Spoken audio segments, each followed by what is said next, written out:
Chapter 1189. He discussed the script with Lin Yongjian. Because Poplar Fruit took a step back and was willing to sacrifice his image to play the role of a traitor, the cooperation between the two went smoothly. Just now, Poplar Fruit felt that his daughter would definitely have no problem completing the task. Although he said that, watching the time gradually pass and watching the hot sun gradually rise above his head, Poplar Fruit was a little anxious. Poplar Fruit, don't trouble yourself at noon, eat at my place. I just went to the kitchen to take a look. The owner of the house is preparing food for us. Lin Yongjian said with a smile. Poplar Fruit nodded and said with a smile, okay, I'll go find them now and see how they've completed the task. By the way, Teacher Lin. Poplar Fruit thought of something, turned back and said to Lin Yongjian, Kiki doesn't eat spicy food, she doesn't eat mutton. If there's these, please tell the owner not to add them to her portion. This was also a strange thing. Kiki had these taboos since she was young. It was not an allergy, but a psychological effect. She didn't like them. If he managed to eat it, he would probably be depressed for the entire meal. After Poplar Fruit finished speaking, he went out to find his daughter.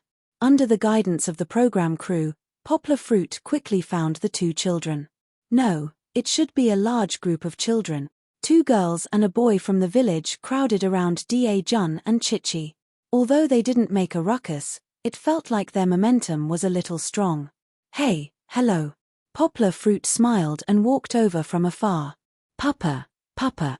Kiki was very happy to see her father. She ran over and jumped into her father's arms. Haha, why did you bring so many children? Poplar Fruit bent down and picked up his daughter. He rubbed Kiki's hair lovingly and asked, did you complete the task? The other children, including Da Jun, looked at Kiki with some envy. She was so happy to have such a tall, handsome, and gentle father. Uncle Poplar Fruit, we're about to complete the task. Da Jun said, there's only one boy left. We found all of them. Kiki pointed to herself and Da Jun and said with some pride, it's hard to say. I know. You're super. Poplar Fruit lovingly shook his daughter's hair with his hand. The weather became hot at noon, Kiki's hair was a little wet with sweat, and the small vest under the sweater was also stuck to her skin. Pa, I want to take off my coat. It's so hot. Chichi was busy with her mission just now, and it was only after her father's inspection that she realized that the little girl was squinting her eyes under the sunlight, but her eyelashes were long, her skin was white, and her lips were red. She was as beautiful as ever. The only pity was that Kiki still had a little baby fat. Her cheeks were chubby, but her oval face was almost formed. Some netizens sighed with emotion, Kiki is so beautiful now. When she grows up and reaches the age of budding, she'll lose her childishness and add some lovely smile. She'll definitely be a beauty who can bring disaster to the country and the people. Of course, at that time, Poplar Fruit would sharpen his knife to pigs and sheep, no, to Kiki's suitors. Even if there were several companies, battalions, and even several reinforced regiments outside the door, Poplar Fruit would not be easy to pass. Okay, take off your coat and give it to me. Poplar Fruit did not think that far. In the eyes of a father, a daughter would always be a baby who would never grow up. Poplar Fruit's eyes were full of love, and he smiled as he took off his daughter's coat and put it on his shoulder. It's almost noon. Hurry up and find the last boy. Then we'll go home and eat, okay? Poplar Fruit said with a smile. The last boy was not hard to find. In front of them was a little boy wearing a striped dark blue coat. Look, over there. Poplar Fruit called out with a smile. Kiki and Da Jun immediately ran over. Poplar Fruit followed behind, and the other 3 children also skipped over. Kiki greeted them with familiarity, and Da Jun skillfully asked the little boy if he wanted to join in. Poplar Fruit smiled as he watched the 2 children's performance. He did not plan to help, but Kiki and Da Jun's performance did surprise Poplar Fruit. His daughter and Da Jun could actually talk to adults and children they did not know. This was a lot better than before. This child was very easy to talk to. He was not as wary as the first girl, because the people behind Kiki were all friends he knew from the village. Moreover, this child was very brave. In front of Poplar Fruit, he tiptoed up to Kiki and hugged her neck. Although he was leaning to the side, He almost kissed her. I'll endure. Poplar Fruit almost threw the coat over his shoulder, and the smile on his face froze. The little boy hugged Kiki and let go shyly, but Da-Jun followed suit and hugged Kiki's neck from behind. He even said loudly, I want to hug too. What do you mean you want to hug too? Is this something delicious? Is this something fun? If I don't hug you, I'll lose out. Is it? It's true. But the one who loses out is my daughter, okay? Right now, Chichi was only wearing a thin singlet on her upper body. Poplar Fruit's heart was galloping, and he stepped on the grass and crushed it into mud. What made him unhappy and uneasy was that Da-Jun did not let go of him, and the other children beside him were eager to try. I have to stop them. There were only 3 words left in Poplar Fruit's mind. He could no longer care about the program recording. Of course, Poplar Fruit did not lose his mind. He just smiled stiffly, coughed twice, and said, Da-Jun, Da-Jun, you boys can't keep hugging my daughter like this. Da-Jun let go of Kiki's neck, but the little boys did not realize what they had done at all. They were trying to seduce his daughter in front of her father. Hee. Actually, he didn't use much force. Kiki returned to her father's arms and leaned on his chest, thinking that it was very fun. After confirming the rehearsal time with the 4 children, Poplar Fruit took Kiki and Da-Jun back. On the way back, Kiki stretched out her hand and said sweetly, Big brother Da-Jun, hold my hand. Poplar Fruit's eyelids twitched as he watched the children holding hands and shaking them happily. They were having a lot of fun. He took 2 deep breaths and said in his heart, Can't see, Poplar Fruit, you can't see anything. Compared to cuddling, young Guo was still able to accept the level of holding hands. There were more distracting thoughts today. Poplar Fruit thought sadly, if Kiki really brought a boyfriend home in the future, what would happen to him? Perhaps, like today, he would slowly lose his bottom line, right? Poplar Fruit suddenly remembered a book he had read some time ago. There was a passage in the book that he was deeply moved by. My feelings for your boyfriend are very complicated. I might want to kill him in the first half of the night, but I hope to drink and have a long talk with him in the second half of the night. The day you were born was your mother's day of suffering. The day you get married is your father's day of suffering. Poplar Fruit's imagination ran wild for a while. Suddenly, he slapped himself to clear his head and smiled to himself. Poplar Fruit, you're crazy. Kiki is just playing with a boy. Why are you so paranoid when you're participating in a show? Poplar Fruit scolded himself in his heart. Chapter 1190. Kiki, would you like to come to our house for lunch? Da-Jun invited. Kiki subconsciously turned her head to look at her father. Poplar Fruit nodded with a smile and said, We're having lunch at Da-Jun's house. Oh, you're back. Lin Yongjian was also waiting for the 2 little ones at the door. When he saw them coming from afar, he greeted them and said with a smile, Have you finished your task? Finished. For some reason, when he saw his father, Da-Jun's face paled. This child was not the type who liked to smile like Kiki, and now he looked even more depressed. Back in the house, there was a cool fan blowing. Poplar Fruit was worried that Kiki would catch a cold in the wind, so he let Kiki put on her coat again, but did not zip it up. Papa, what are we eating for lunch? Are you going to make it? Kiki climbed onto her father, who was sitting on the sofa, and knelt on Poplar Fruit's thigh. Poplar Fruit smiled and pinched his daughter's delicate little nose, and asked, Do you like eating Dad's food that much? Kiki giggled and said, I like it. Papa's food is the best in the world. But today we're eating the food prepared by the master of Brother Da-Jun's house. Poplar Fruit imitated his daughter's pouting mouth and said, Dad will cook for you when we get home, okay? Yes. Kiki reached out to pinch her father's mouth and said with a smile, Papa's mouth is like a duckling. Kiki is usually like this. Poplar Fruit laughed and exposed the little girl, but Kiki shyly covered her mouth. Lin Da-Jun, who was washing his hands and face with his father outside, came back a little later and said happily, There's mutton for lunch. I'm going to see it with my father. This was good news for Da-Jun, who had been talking about killing and eating sheep for the whole day. However, it was not so good for Kiki. The little girl who had been happily welcoming them was stunned. Her mouth was agape as if she had thought of something. Her face was full of disbelief. Her eyes slowly turned red, and with a sudden flick of her hair, she turned her head and burrowed into Poplar Fruit's embrace. Young Guo was caught off guard by this unforeseen event. He still hasn't reacted. But when Chichi threw herself at him just now, she already looked like she was about to cry. The more Kiki thought about it, the sadder she felt. Her shoulders trembled, and a muffled cry came out. Poplar Fruit quickly comforted his daughter. "What's wrong with her?" Da Jun scratched his head and asked. "Kiki doesn't eat mutton, so don't bring it up." Lin Yongjian lifted the curtains and walked over from behind. He said angrily, "Kiki, don't worry. Uncle specially asked Master to make you a bowl of clear soup noodles. There's no mutton."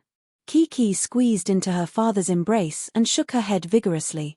She refused to lift her head, and only complained to her father sullenly, "It's all brother Da Jun's fault. He kept saying that he wanted to kill the sheep. Now the slow sheep have been killed. Boo-hoo, boo-hoo."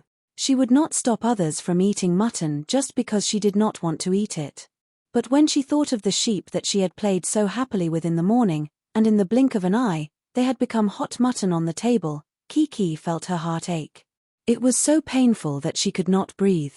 No, of course not." Poplar Fruit gently held his daughter's arm and comforted her gently. "This mutton is not the same as the sheep that played with Kiki just now. Dad promises you." The animals that she played with and had feelings for were very different from those domestic animals.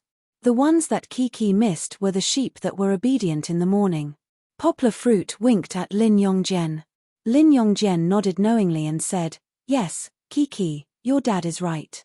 Uncle also promises you that he bought it at the market." Da Jun seemed to feel that he had done something wrong. He hid to one side, lowered his head, and looked at his toes unhappily. "Really?" Kiki raised her head and stopped crying. She blinked her big, pitiful eyes and asked, "Yes." Poplar Fruit carried Kiki to the sheep pen outside to take a look. He pointed at the sheep and said, "Look, none of them are missing, right?" Yang Guo smiled, but in his heart, he was sweating profusely. He was betting on the fact that he didn't see any signs of the sheep being slaughtered. In the short amount of time that he went out, it was impossible for him to finish off the sheep so quickly. Kiki looked carefully, and her cloudy face turned bright. She happily pointed at the sheep pen and said, "This is a slow sheep, this is." Although his daughter was nagging, Poplar Fruit breathed a sigh of relief. He knew that his daughter was soft-hearted. If she really saw this tragedy, she would probably be depressed for a long time. The audience had different opinions about this scene. Some people felt disappointed and didn't like Kiki's temper of making a mountain out of a molehill. There were even some people who were radical enough to ask if Chichi had become a real princess after calling her princess all the time. This public opinion more or less affected Kiki's image. Some people even mistakenly thought that Kiki was too pretentious and was a self-centered child. But was Kiki really like that? Of course not. But Poplar Fruit didn't intend to explain. It wasn't that he didn't care, but he knew that no one could be liked by everyone.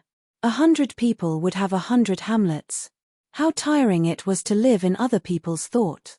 Kiki only needed to be herself, and only needed to be grateful to those fans who had been supporting her. Fortunately, most people were able to analyze calmly. They saw the kind side of Kiki in this conflict. There was a netizen's analysis that received countless likes and reposts from many internet celebrities. It's undeniable that Kiki's character is not mature enough. She likes to be spoiled with her father, likes to talk about her father, and likes to be immersed in all kinds of fairy tales and beautiful stories. Sometimes being too kind is not necessarily a good thing, but this is very real, and also very normal. She's very smart, very cute, and very hardworking. But don't forget, Kiki is only a 4-year-old child. She's the second youngest among the 5 children. We can't measure a child with the eyes of an adult, and we can't strictly ask a child to control their emotions like an adult. They cry, throw tantrums, and have small temper tantrums. This is a problem that occurs in every child's growth process. If Kiki had been perfect from the beginning to the end, then I definitely wouldn't have liked her, because that's not a saint, but a hypocritical show on the show. It's precisely because of these small conflicts and small personalities that occasionally erupt. It's precisely because of these imperfections that I saw the true side of a child. It allowed me to slowly understand her and fall in love with her. What's more fascinating than watching a cute and kind girl slowly grow up from imperfections to become more and more outstanding? Chapter 1191. Just now, Da Jun said that there was mutton, but in fact, when Poplar Fruit and Kiki returned to the cave, they only saw clear cold noodles on the dining table. There wasn't a single piece of mutton on it. Lin Yongjian came back with a plate of side dishes and smiled. "You're back. Come and have lunch." What was going on? Poplar Fruit could actually guess. The audience in front of the TV could also see it clearly. It turned out that in order to take care of Kiki's emotions, he ran to the kitchen and took out the mutton from the bowl. The audience expressed that they were touched. Lin Yongjian was this season's 5 fathers. Everyone felt that he was the most hardworking but the least capable father. There were even netizens who felt that Lin Yongjian wouldn't be a father, but at this moment, his thoughtfulness made the audience see him in a different light.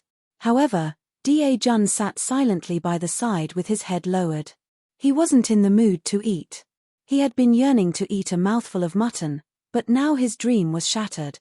How could he be happy? "Teacher Lin, I think you should serve the mutton." Poplar Fruit shook his head and persuaded, "You can't ruin everyone's lunch just because Kiki doesn't want to eat. How can everyone eat just the noodles?" Poplar Fruit's words made Kiki look at her father in surprise. It was mainly because Da Jun wanted to eat meat. He looked at the noodles without any intention of moving his chopsticks. Da Jun's mouth was also pouting. He was in a bad mood. He didn't even want to look at Kiki. "Why can't we eat? Isn't there still food here?" Lin Yongjian waved his hand and said, "I want to eat meat." Da Jun couldn't help but shout out, "What meat do you want to eat? It's you who keep saying that you want to eat mutton. That's why your sister cried." Lin Yongjian couldn't stand his son talking back to him. He slammed his chopsticks on the table and said angrily, "I said you're not allowed to eat, so you're not allowed to eat." At this moment, not to mention Da Jun, even Kiki was so scared that she shrank into her father's arms. She looked at Uncle Lin timidly, feeling terrified. "Teacher Lin, why are you throwing a tantrum at the child?" Poplar Fruit quickly tried to stop the fight. "The child wants to eat some meat. That's not a bad thing. Don't say any more. Even if you don't want to eat, I do." As he spoke, Poplar Fruit patted his daughter's hand and prepared to go to the kitchen to bring the mutton back.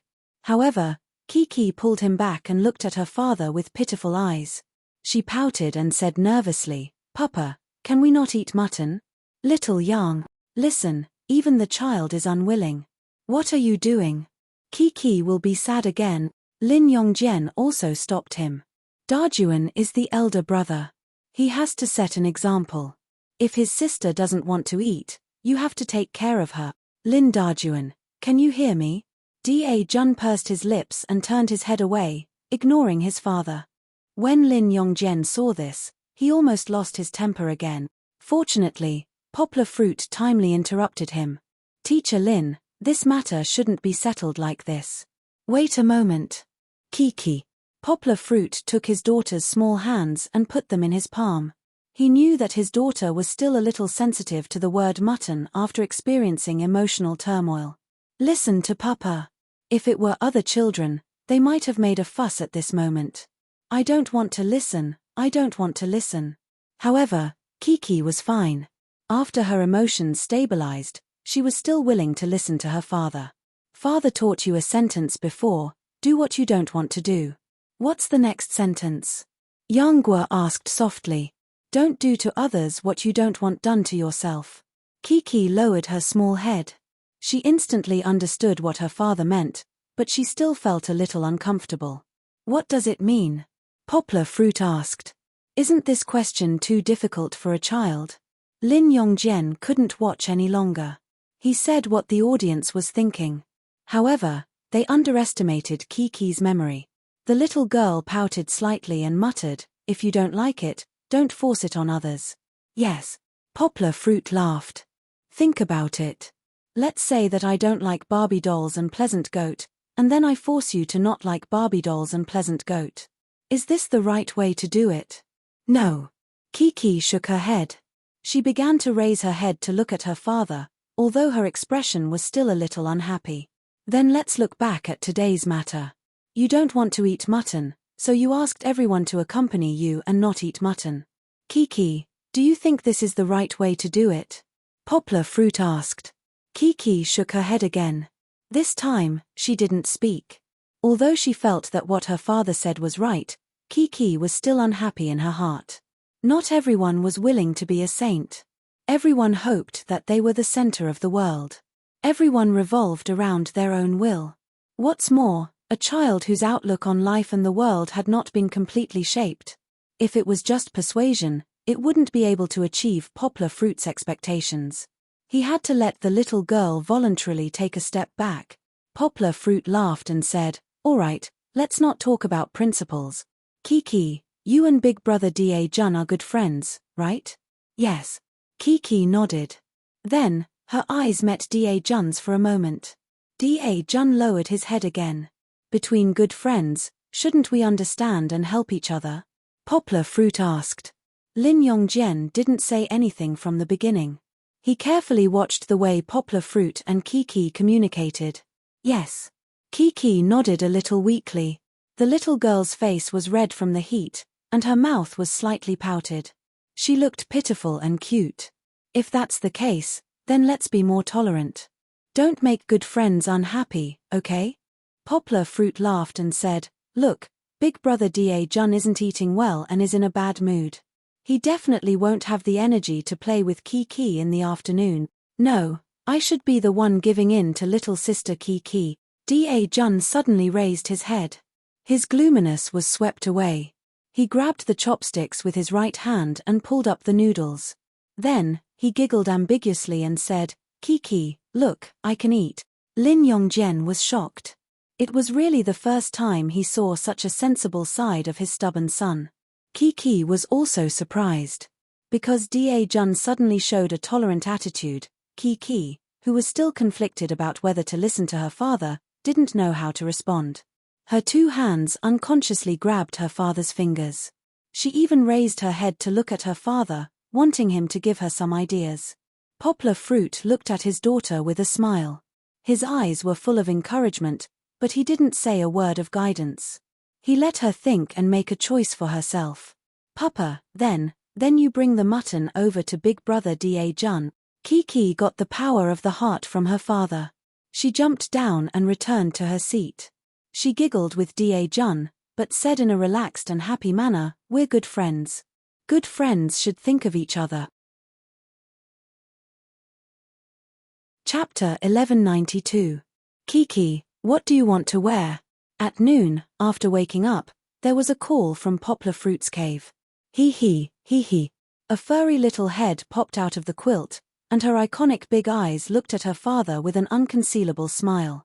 The little girl was wearing pajamas to sleep, but in order to change her clothes, she took off all her clothes. Of course, she still had underwear. "Don't come out. You are a little princess, so you have to be reserved. You can't let others see you naked." Poplar Fruit looked back at his daughter and said with a smile. This time, he did not cover the camera, but wrapped the little girl in the quilt. "What do you want to wear?" That. A white and tender arm came out, and with Kiki's sight, pointed to her father. "That won't do, the pants are too short." Poplar Fruit picked up a pair of denim shorts that were only half the length of his palm, shook his head, and said. Tilda Chichi pouted her lips coquettishly and said, "You're the one who told me to say it. I want to wear parent-child clothes with Papa." "Are you really going to wear it?" Poplar Fruit asked. "Aren't you afraid that the afternoon sun will burn your calves like roasted chicken legs?" Of course, he was also teasing his daughter. When Kiki said that she would wear parent-child clothes with him, Poplar Fruit was a little tempted. "Well, I won't scare you." Poplar Fruit saw that his daughter was a little scared, and smiled proudly. "In the afternoon, we will all be at Uncle Lin's house. Then it's decided.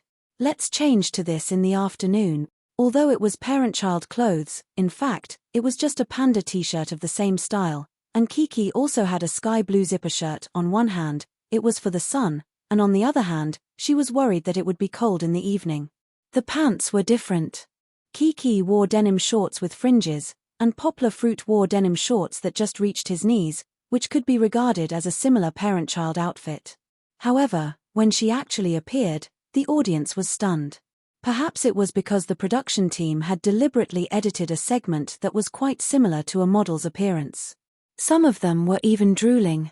There was no other way. These two pairs of long legs were too eye-catching. Although Kiki was still small, almost 1.2 meters tall, a little shorter than Kang, her legs were very long, definitely more than half a meter. Under the denim shorts with fringes, the two thin but white slender pencil legs made people forget that Kiki in the front left the deepest impression, cute and beautiful. Poplar Fruit was also not ordinary. Although only a part of his calf was exposed, his model-like figure was destined to be a beautiful scenery. Looking at his long legs, a female audience member sighed and said, "Poplar Fruit, it's a waste for you to wear pant." Well, putting aside these comments about long legs, the audience still saw something different. For the past 2 days, Kiki, who always appeared in skirts, actually had such a youthful and energetic side. Poplar Fruit didn't need to be mentioned. In front of his daughter, this fellow made people forget that he was only 27 or 28 years old, in the prime of his youth. In Lin Yongjian's house, the 4 friends that Kiki and Dajuan had painstakingly found this morning finally gathered. Under the guidance of the veteran actor Lin Yongjian, everyone started rehearsing. "After we go on stage, let's introduce ourselves first, okay?" Of course, the small segment was directed by the assistant director Poplar Fruit. "Okay." Kiki and Dajuan were still supportive, but the other 4 children were a little shy. "Awesome," Poplar Fruit said with a smile. "Dajuan, why don't you stand at the back of the line, so that you and Kiki can lead the younger siblings with one at the front and one at the back?" "No, I want to stand with Kiki." Dajuan didn't cooperate, he was still holding Kiki's hand. Fortunately, Poplar Fruit, who had calmed down in the afternoon, wasn't angry. "Whatever the director asks you to do, you should do it." Lin Yongjian's temper towards his son really couldn't be changed in a short period of time. Teacher Lin, it's okay, standing doesn't affect anything." Poplar Fruit didn't want the father and son to quarrel over small issues, he smiled and stopped them.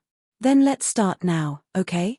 Poplar Fruit smiled and pointed at Kiki, letting the eager little girl start first. "What are you?" "I'm Kiki." When Kiki opened her mouth, Poplar Fruit was stunned. "Fut, I'm not asking you to introduce yourself, you want to tell the audience, what is your role?" Poplar Fruit laughed. "I'm a horse." The little girl was now learning the sound of a horse so vividly that Poplar Fruit applauded her. "What about you?" Poplar Fruit smiled and pointed his right hand at Dajuan, who was standing beside Kiki. Da-Jun pulled Chich's hand and giggled, "I'm Woof Woof." "Next, what about you?"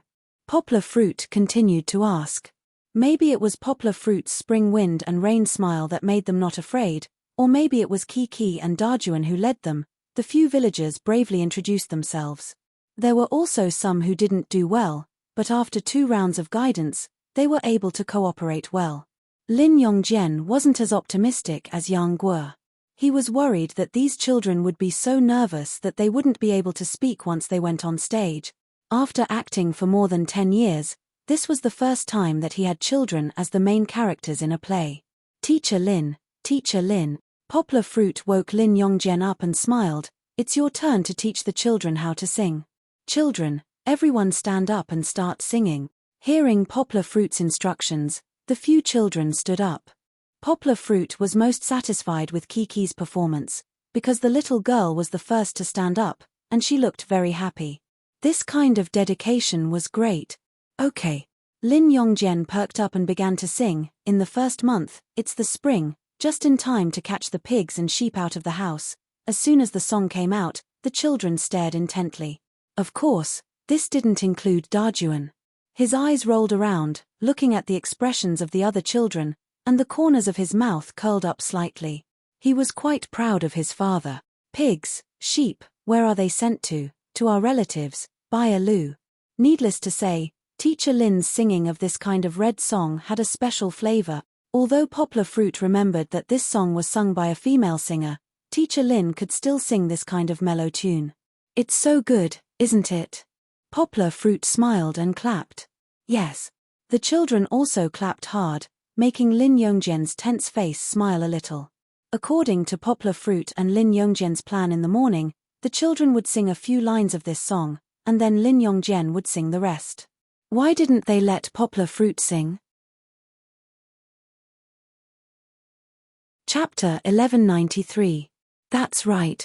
Why didn't they want Poplar Fruit to sing? If the audience went to the toilet and did not see the next scene, they would have countless questions in their hearts. However, those who saw it would say that it was the best choice. Come, let's sing together. Poplar Fruit, who was closest to the children, naturally took over the task of singing. He waved his arms like a conductor. As he waved, he smiled at Kiki. Kiki also learned from her father happily, waving her arms and singing. Pigs. Sheep. Send them to where? As soon as Poplar Fruit's singing came out, whether it was Lin Yongjian or the audience sitting in front of the TV, they were all stunned. The audience even laughed until tears came out because of the parody subtitles made by the program team. It was not that the singing was bad, but Poplar Fruit's singing was completely different from Lin Yongjian's. They had never seen anyone sing so out of tune. However, Poplar Fruit did not feel this. The children seemed to feel it, but under the lead of Kiki, who believed in her father, they all learned Poplar Fruit's tune and sang. Wait a minute, Poplar Fruit, you're singing wrong. Lin Yongjian quickly interrupted and let Poplar Fruit learn from him first. Pigs, sheep, where are you sending them to? Tilda pigs. Sheep. Send them to where? He could sing wrong even if he sang along. The audience could not laugh anymore. It turned out that Poplar Fruit, who had always appeared in the public eye as a perfect man and a perfect father, had such a tone-deaf side. His pronunciation was very accurate, but the tune was 108,000 miles off. If it were not for Poplar Fruit's serious expression and focus on learning from him, Lin Yongjian would have thought that Poplar Fruit was playing with him. At this time, the children were all sprawled on the chairs. Chichi was the same, and Da Jun was like a devil incarnate. He climbed onto the big bed that was covered with a red carpet and wriggled around, wanting to play hide-and-seek with Chichi. This won't do, brother Da Jun. We have to rehearse. Kiki's unwillingness to cooperate made Da Jun return to the sofa. Lin Yongjian saw all of this, but he was training Poplar Fruit enthusiastically and did not have the time to care about him. Over at Yang Guo's side, the audience was laughing so hard that they were on their knees. That tone of his, from what they heard to what he sang, was always as wide as the Grand Canyon of Colorado. They really didn't know how he did it. Moreover, the audience could not help but laugh when they saw Poplar Fruit's fruit. Forget it. You don't have to sing. I will teach. Lin Yongjian gave up in the end. It was not that he was impatient, but Poplar Fruit was really a doe in the singing world. He could not be helped. In fact, Poplar Fruit also had some self-awareness. Fong Beibei often laughed at his singing. Therefore, he willingly retreated behind Lin Yongjian. Well, everyone continued to rehearse. You all have to listen to Uncle Lin. Poplar Fruit smiled and raised his hands, saying, stand up and practice. Kiki, 2 other girls, and a boy were more obedient. They stood up early, but Da Jun and another boy were more naughty. They did not move their butts when they called for the first time. Lin Da Jun, stand up. Lin Yongjian said. At this time, his tone was faintly dissatisfied. Stand up, Poplar Fruit said with a smile. At this time, the last boy stood up. Only Da Jun was left. In fact, he also wanted to stand up. However, because his whole body was almost sunk into the sofa just now, his movements were a little slower. Lin Da Jun, you have to set an example. Stand up. Lin Yongjian's voice became stern. Kiki was a little confused. The little girl's smile became a little doubtful and fearful. She turned around and looked at her good friends. Good. It's okay. You all did well. Stand up. Poplar Fruit quickly joined the scene. He praised them with a thumbs up. However, Lin Yongjian and Da Jun's confrontation had already formed. Especially Da Jun, he was the kind of person who could be persuaded by reason but not cowed by force. The more Lin Yongjian said this, the more conflicted he felt. Da Jun did not care what his father said. He played with his friends beside him. He even waved his hands and twisted as if he was possessed. He. The boy beside him also copied him. Kiki thought it was fun and laughed as she joined in the dance. Kiki, you can't do this. Uncle Lin is talking. You guys are being impolite. Poplar Fruit quickly started to restrain his daughter. Kiki heard her father's words. She stuck out her tongue and did not dare to do it again. However, Da Jun did not give up and made a fuss. He even led the other child who was also a little restless. This time, Lin Yongjian could not hold it in anymore. He shouted sternly, Lin Da Jun, if you continue to be like this, you will go out and be grounded.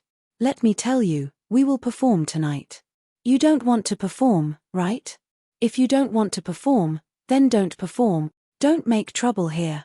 Suddenly, the children were as silent as cicadas in winter. Other than Da Jun, who tilted his head and did not want to look at his father, the other children looked at the stern-looking Lin Yongjian in fear. Kiki blinked her eyes and opened her little mouth in surprise. She looked at Lin Yongjian and Da Jun with a little worry.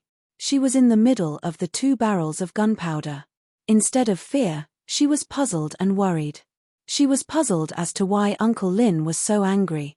She was used to Poplar Fruit's good temper. She was worried that her good friend would really be punished by his father. Poplar Fruit was also worried that Da Jun would cry, but he did not. This child was prideful and did not want to cry in front of so many children. However, his temper was even more stubborn. He immediately kicked his legs and shouted angrily, "What are you doing? This is not called making trouble." Kiki was stunned. She had never talked back to her father like Da Jun did. Lin Yongjian immediately became angry and began to scold Da Jun. However, Da Jun was like a dead pig that was not afraid of being scolded. He argued with his father. You are the oldest. Your sister is younger than you. Everyone else is standing. Why are you sitting? Kiki tried to pull up Da Jun, who had angrily sat down, and even waved her hand shyly at Uncle Lin. Although she was also a little scared, the little girl wanted to use her small body to stop the fight. Da Jun stood up, but he was not convinced. He felt that he had lost face by arguing with his father in front of so many children. He shouted, "Don't listen to him." It was getting more and more intense.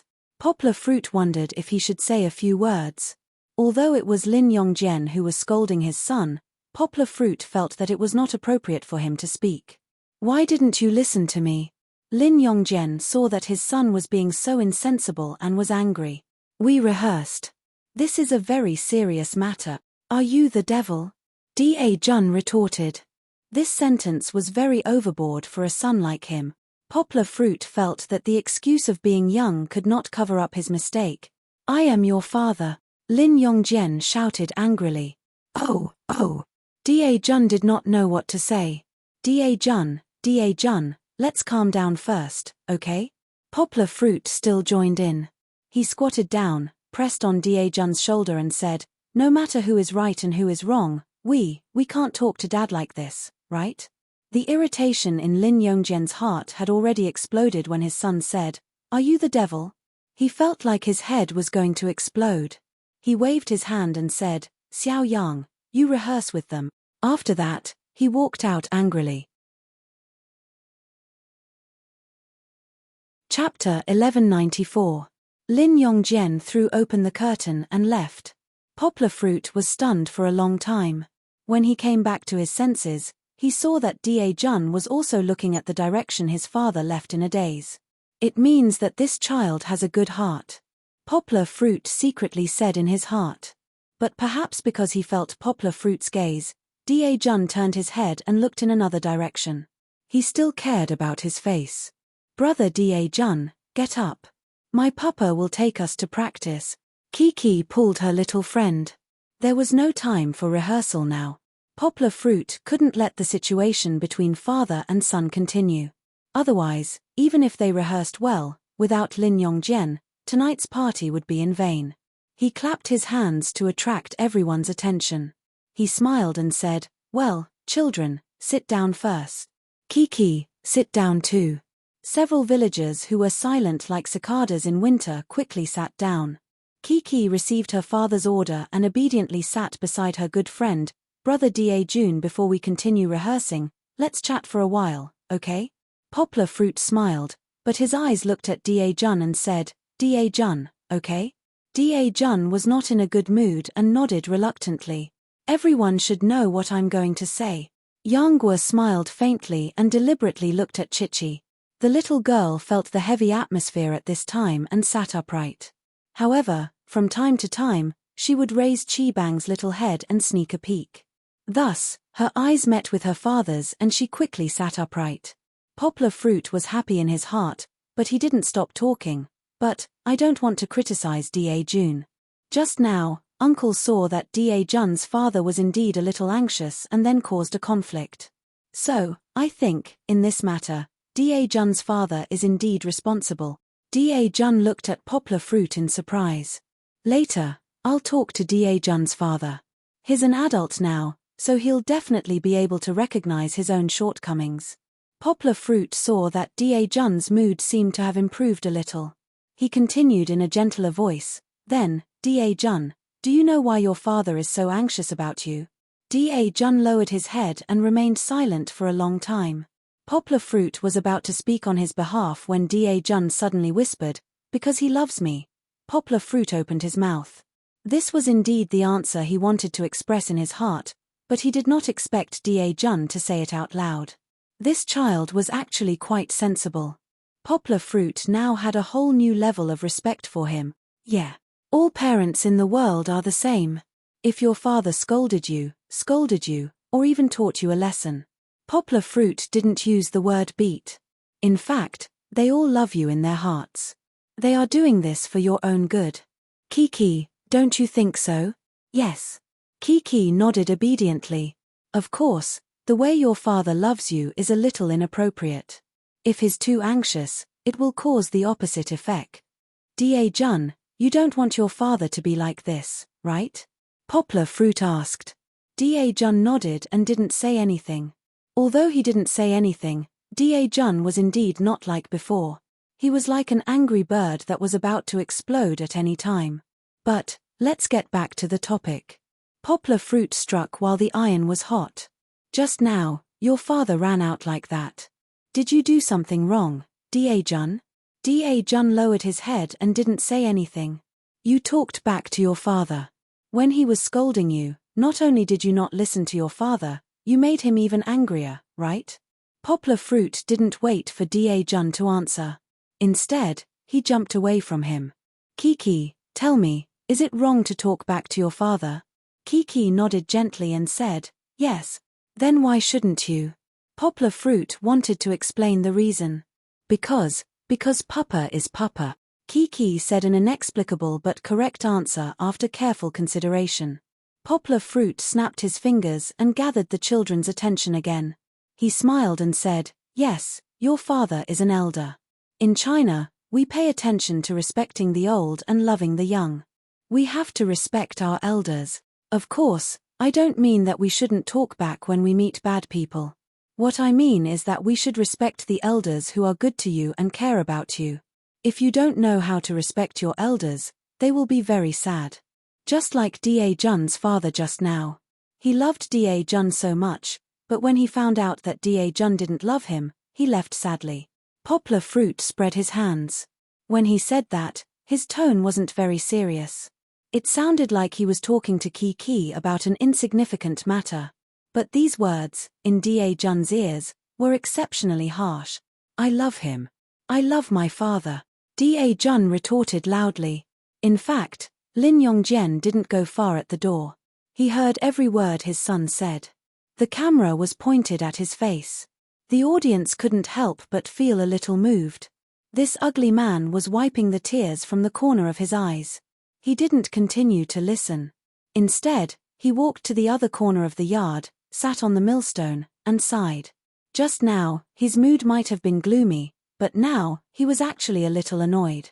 Perhaps, I was really like what Poplar Fruit said. I was a little anxious in educating my son, Lin Yongjian gloomily said to the camera. In the room, under Poplar Fruit's systematic education, Da Jun was finally a little enlightened. He stood up and wanted to go outside. Da Jun, where are you going? Poplar Fruit pulled him and asked. Kiki also stood up and leaned on her father's shoulder. She looked at her little friend with a face full of worry. I'm going to find my father. Da Jun lowered his head and said. You're going to apologize to your father, right? Poplar Fruit smiled in relief, looked at him and nodded. He continued, Da Jun, do you remember what Uncle said when we started chatting? Da Jun stared blankly at Poplar Fruit. He didn't understand. I remember, Papa said that Uncle Lin was also wrong. Kiki replied. Yes, you already know your mistake, but your father hasn't. Poplar Fruit said, Da Jun, you also hope that your father will be more patient with you in the future, right? Da Jun raised his head and nodded. So later, I'll go talk to your father. Poplar Fruit said with a smile, everyone needs to constantly grow from mistakes. Your father is the same. He and I are both first-time fathers. We also need to learn from each other. Then don't scold him. Da Jun pouted and said. Of course, Uncle won't scold him. Poplar Fruit laughed and said, but, Uncle hopes that later, you can also apologize to your father, so that we can understand each other, okay? Lin Da Jun nodded. Okay. But after I go, I think you can continue to rehearse here. Poplar Fruit said with a smile, Kiki, did you just learn how Uncle Lin sang? Yes. Kiki nodded, but anxiously said, Papa, won't you teach us? Dad is going to talk to Uncle Lin, so you need to take your brothers and sisters to rehearse. Can you do it? Poplar Fruit gently asked. This was a big challenge for Kiki. Then, okay. Kiki didn't find it difficult and nodded. Da Jun. Poplar Fruit finally explained to Da Jun and said, actually, if you apologize too much, it will become insincere. Da Jun looked at Poplar Fruit with some puzzlement. With his little brain, which was still a few months away from 5 years old, he couldn't understand. What your father wants to see the most is not your apology, but your actions to prove that you're trying to correct your mistakes. Poplar Fruit said with a smile, so, when your father comes back, can you let him see that you're rehearsing hard? I think he will be very happy to see this. Da Jun let Poplar Fruit hold his hand and nodded vigorously. Chapter 1195. Poplar Fruit went out of the room. He was not in a hurry to find Lin Yongjian.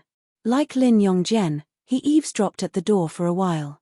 When he heard Kiki singing with a few children, he held back his laughter and walked away. Lin Dajuan put in a lot of effort to rehearse. The other children might have been frightened just now, so they practiced very diligently. Kiki sang well, but Poplar Fruit did not care if she sang well or not. After all, they were all children. No one would be too harsh on them.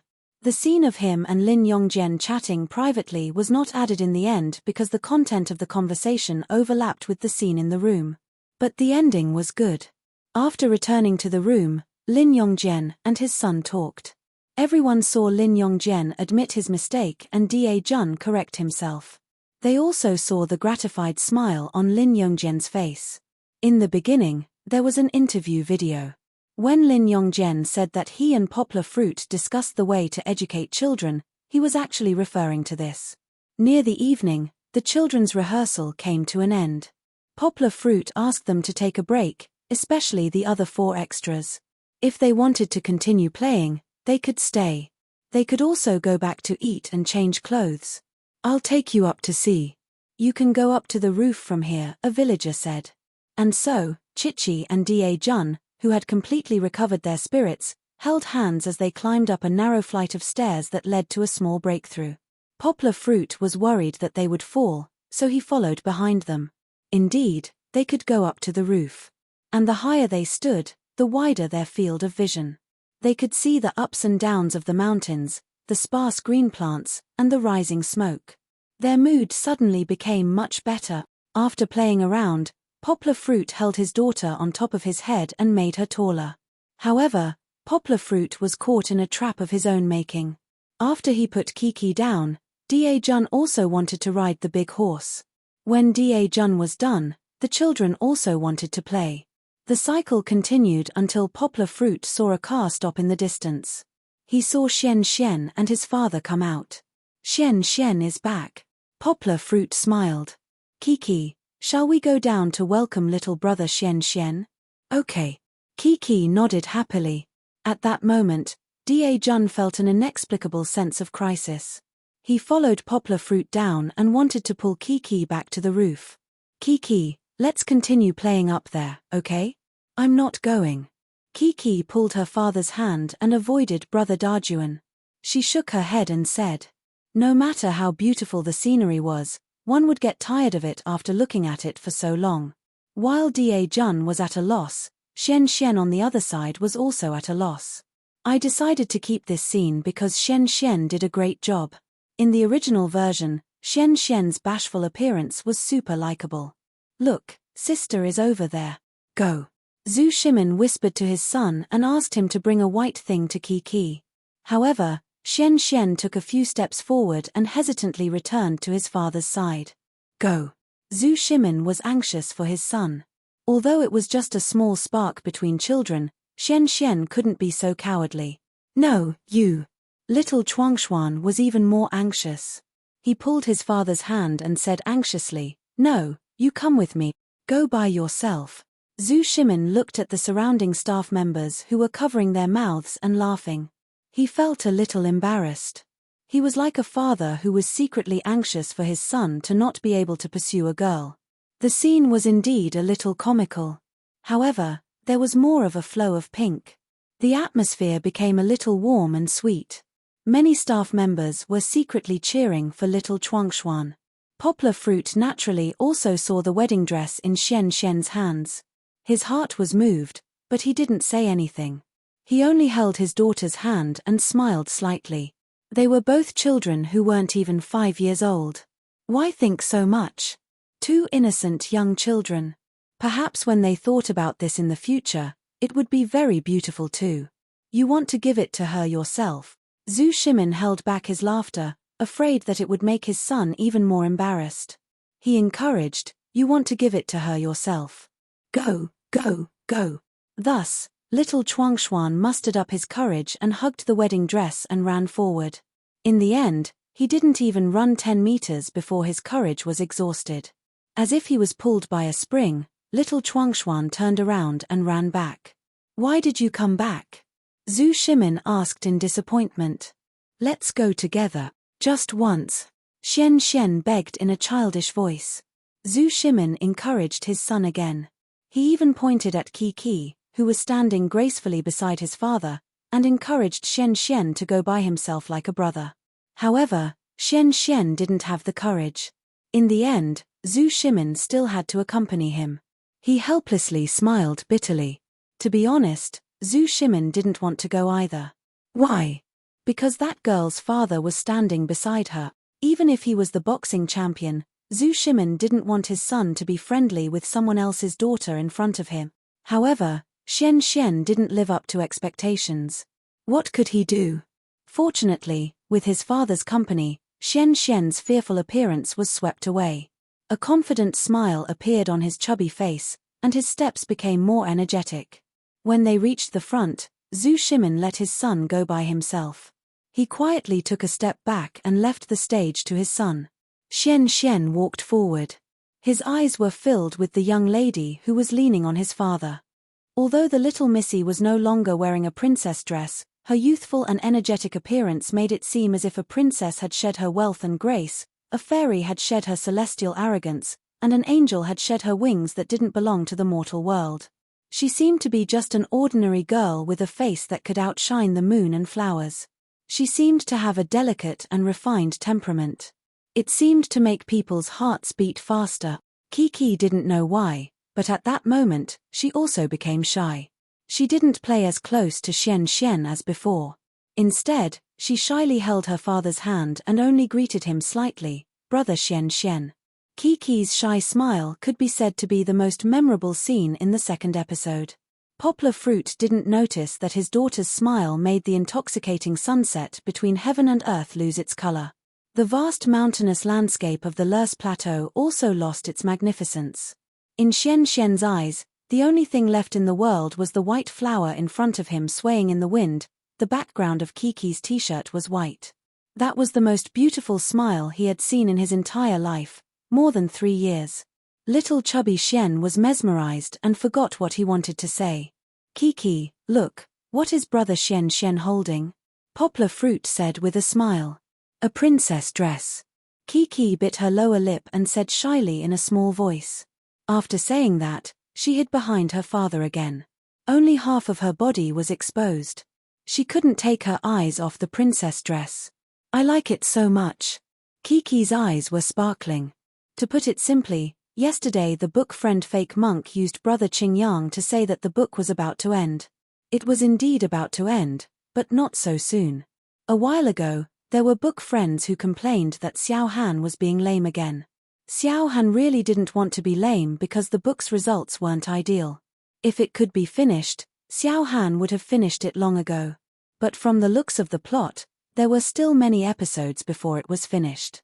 So, it should be written for a while. It's undeniable that Xiao Han also couldn't bear to part with Kiki. Although the book's results were terrible and there were many points to criticize, he had been writing it very seriously. In the later episodes, Xiao Han watched them many times. There were many touching scenes and he couldn't bear to skip them directly. So, it looked a little lame. Please forgive me. Chapter 1196. It wasn't unreasonable to think of the wedding dress as a princess dress. After all, they were both beautiful and had the same fluffy lace. How could Kiki not like it? She had always dreamed of becoming a princess who was both beautiful and magical. However, in addition to the faint pink color, there was also a bit of nervousness and shyness.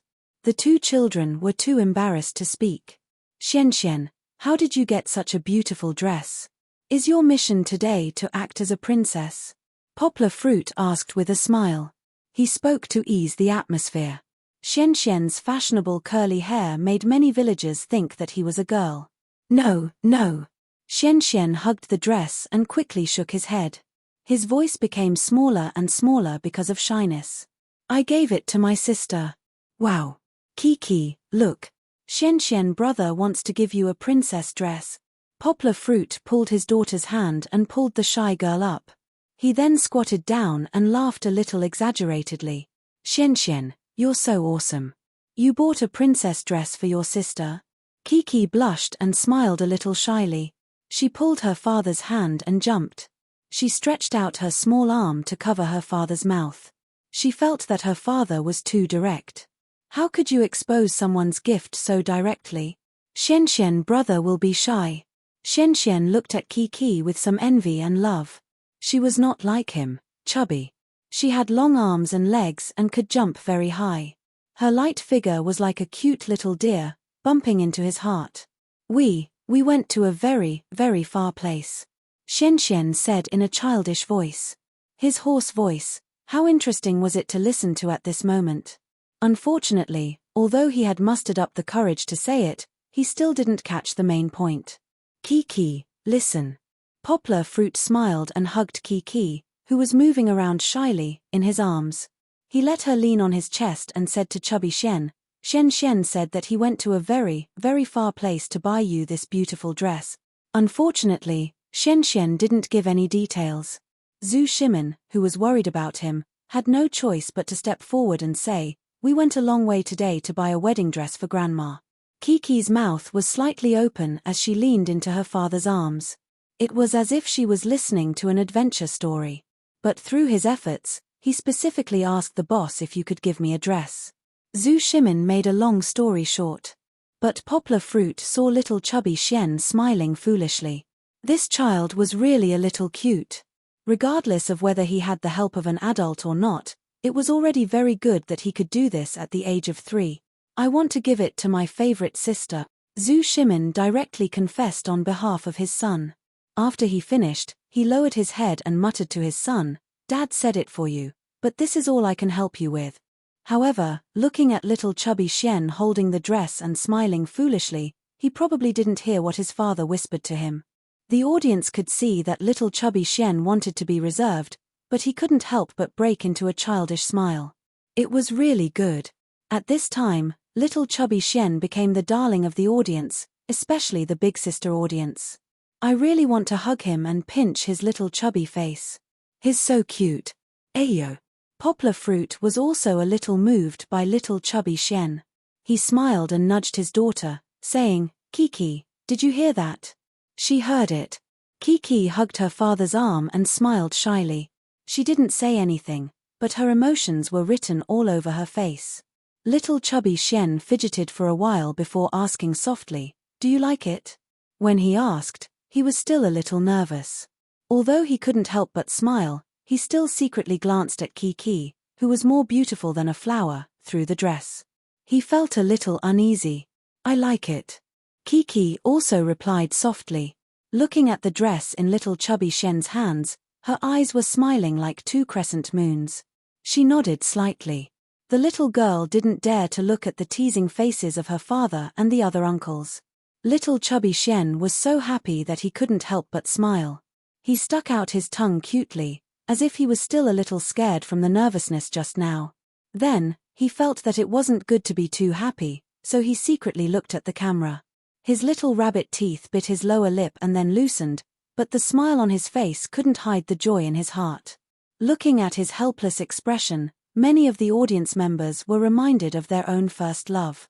Not to mention the ending, when they first confessed to each other, were they also nervous and shy like him?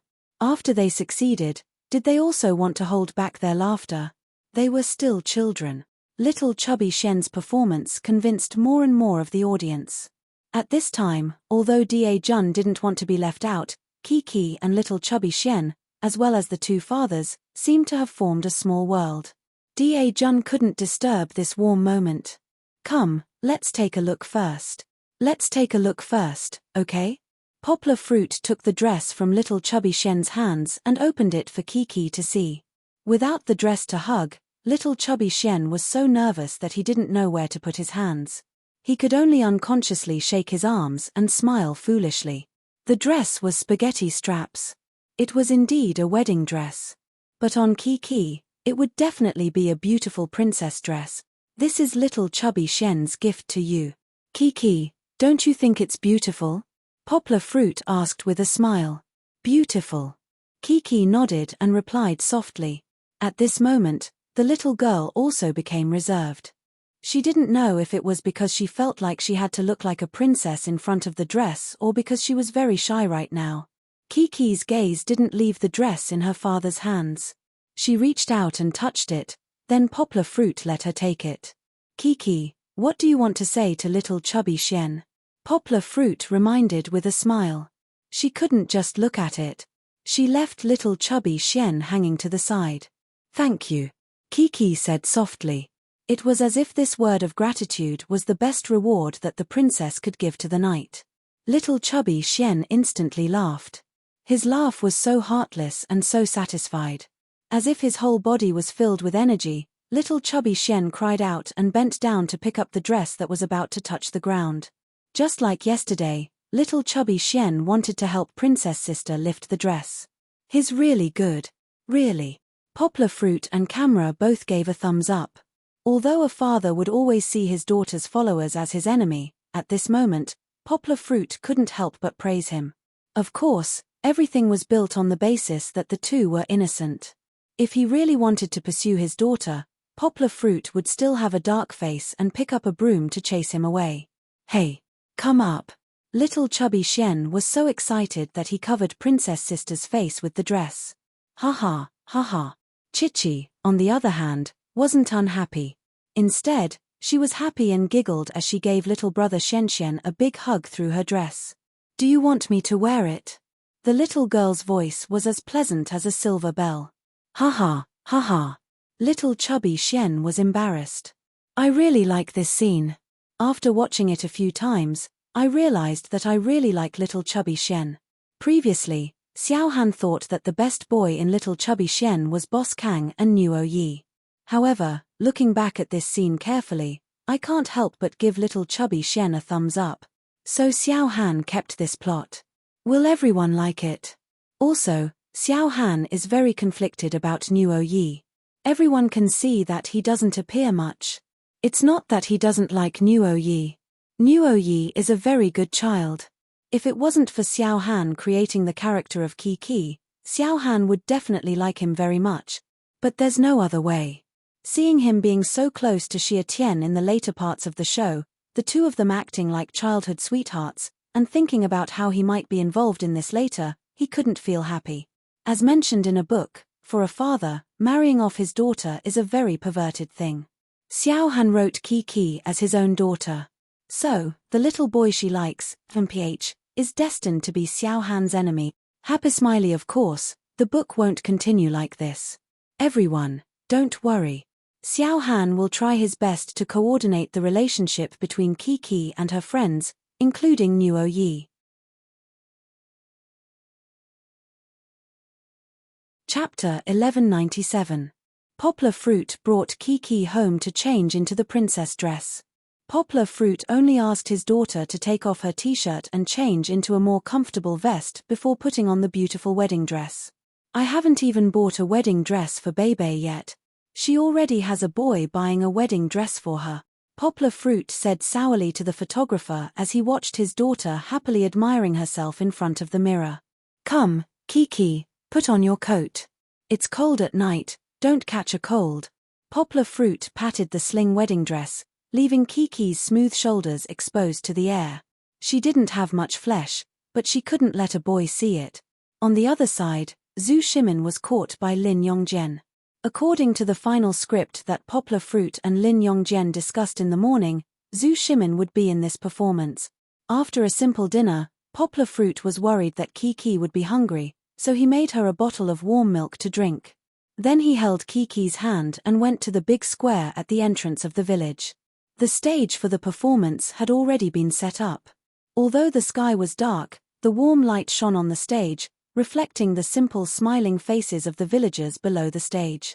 The lively atmosphere was already brewing. Qi. Suddenly, a happy cry broke the silence between Poplar Fruit and his daughter. He turned around and saw that Nuo Yi had returned. He jumped out of the car and happily ran towards Qi. She hadn't seen him for the whole day. The mixed-blood handsome Nuo Yi actually looked a little unkempt. Of course, he was wearing the clothes of the villagers, but he still looked very handsome. Brother Nuo Yi. Qi also happily ran over and held hands with her little friend. She asked, "Where did you go today?" My dad and I, used potatoes and then exchanged them for a refrigerator." Nuo Yi jumped up and down, full of energy, and excitedly chatted with Qi about today's magical experience. At this moment, Poplar Fruit could not be bothered with the little ones. He ran over and, together with Liu Yi and the shop owner, carried the large refrigerator that was taller than a person. "Brother Yi, I heard that you traded potatoes for this fridge?" Poplar Fruit asked curiously, "How did you do it?" "Sigh, it's a long story, but let me tell you, it's definitely not simple. You have no idea how many places Nuo Yi and I went to today." Liu Yi smugly smiled at Poplar Fruit. "I'll talk to you later. I still have to thank the shop owner." After that, he hugged the shop owner, a bespectacled young man, and smiled. Thank you. Don't be in a hurry to go back tonight, okay? We have a performance. Do you want to stay and watch?" Poplar Fruit suggested with a smile. Although he did not see it with his own eyes, he guessed that when Liu Yi finally exchanged the fridge, he did not use anything good to exchange for it. It must have been the shop owner who lost a lot of money. While they were chatting, on the other side, Kang and Hu Jun also returned. "Brother Kang." Nuo Yi and Qi excitedly shouted and ran over. However, Director Kang had always been cold and only nodded slightly. Then, together with his dad, he carried the LCD TV and walked forward with his head held high. Although the little boy did not say much, he was also very proud. "Senior, you also succeeded. You actually used a corn cob to exchange for an LCD TV. That's awesome." Liu Yi ran over and gave Kang Kang a high five as if they were close friends. Then, he said to Hu Jun, "If you thought that Liu Yi was praising Hu Jun, then you were wrong. This fellow never got tired of others praising him." Hu Jun smiled and said, "You're the awesome one." A potato exchanged for a refrigerator worth thousands or tens of thousands. Indeed, Liu Yi immediately beamed with joy, like a child showing off. Sister. Little Chuangshuan also came over and said to Kiki, My dad and I are going to take the wedding dress to Grandma. Do you want to come along?" Little Chuangshuan secretly looked at Kiki, who was wearing the dress that he worked hard to get. Although she was wearing a pink jacket, little Chuangshuan still felt that Kiki looked even more beautiful in it. He was embarrassed to say it in front of Kiki, but his happy smile was self-evident. "Okay. I want to go." Kiki nodded. Nuo Yi, who was hugging brother Kang Kang and chatting non-stop, also ran over and said with bright eyes, "I want to go too, I want to go too." He did not seem to have any intention of changing out of his rustic villager outfit. His unreliable dad did not expect this either. Look at Xian Xian's dad. When Xian Xian gave the dress to Kiki, he had already asked Xian Xian to change back into the cool leopard print outfit. Although it was a little weird, it still looked quite fashionable on Xian Xian. It was really like comparing fathers, infuriating fathers. A few friends and Zhu Shimin, who was holding the dress, went to complete the last task. Poplar Fruit did not go with them. He went with Lin Yongjian, who had just arrived, to make the final preparations for the party. For example, gathering all 4 of the extras. After understanding the significance of today's performance, Poplar Fruit could not help but praise the production team. It was really good. The people they wanted to celebrate were the veterans who had experienced the war 70 years ago. They were the backbone of the Chinese nation. Then, the production team wanted to hold a wedding for one of the veterans and his wife who had gone through thick and thin with him. This could be regarded as the main theme of this year's celebration of the 70th anniversary of the war. If they did not talk about the main theme, they could let the children understand the group of veterans through the show, understand the difficult years of the war in the past, and even let the children, through very difficult efforts, prepare the dowry for the veteran couple. This could let them experience the hard-won happiness of today's life and let them learn to cherish and be grateful. Poplar Fruit thought to himself. It was very meaningful. Kiki had already come out of her grandmother's room. She was the first to run to her father and could not wait to share what she had seen with him. Papa. Kiki took her father's hand and lifted the long skirt. She giggled and said, We gave Grandma a wedding dress. Did you see Grandma? Is she beautiful?" Poplar Fruit asked with a smile. "Super beautiful." Then, after putting on the wedding dress, she was even more beautiful. Kiki nodded with a sincere look on her face. Poplar Fruit said with a smile, "Really? Then you are going to perform for Grandma's wedding later. Do you feel very happy? Do you feel full of energy?" "Yes." The little girl clenched her fists and looked up at her father with a smile. "Papa, you have to work hard too. We must make Grandma happy." Chapter 1198. At the start of the evening party, the first program was presented by teacher Lin and Yang Guo. However, at the start of the program, the limelight was stolen by Nuo Yi. Nuo Yi was dressed in rural clothes that were obviously too long. Coupled with his bold and imaginative thinking, his answers were completely different from the village head and the hosts. He made everyone laugh. It was unknown how Liu Yi managed to raise such a daring and interesting child. Anyway, this unreliable father was laughing very happily in the audience. Finally, it was time for the program that the fathers had meticulously planned. Xiao Han had changed the original program. Otherwise, it would feel like the 2 programs were separate. It would be too divisive. My dear fellow villagers, how are you? Lin Yongjian was able to speak the native Western Shaanxi dialect because he was originally from Dongshan province, which was not far from Western Shaanxi. Moreover, he often acted in revolutionary movies, so he had long mastered this dialect. Hearing this, the villagers were overjoyed and cheered. "I'm your friend. My name is Lin Yongjian." Of course, it was also because of his friendly smile. Everyone felt that Lin Yongjian was actually quite down-to-earth, like a real villager. Keek, the goose is your friend. The goose is called Lin Yongjian. Kiki also followed suit. Da Jun also tried, but it was not as good as Kiki said. It was because of his talent in languages.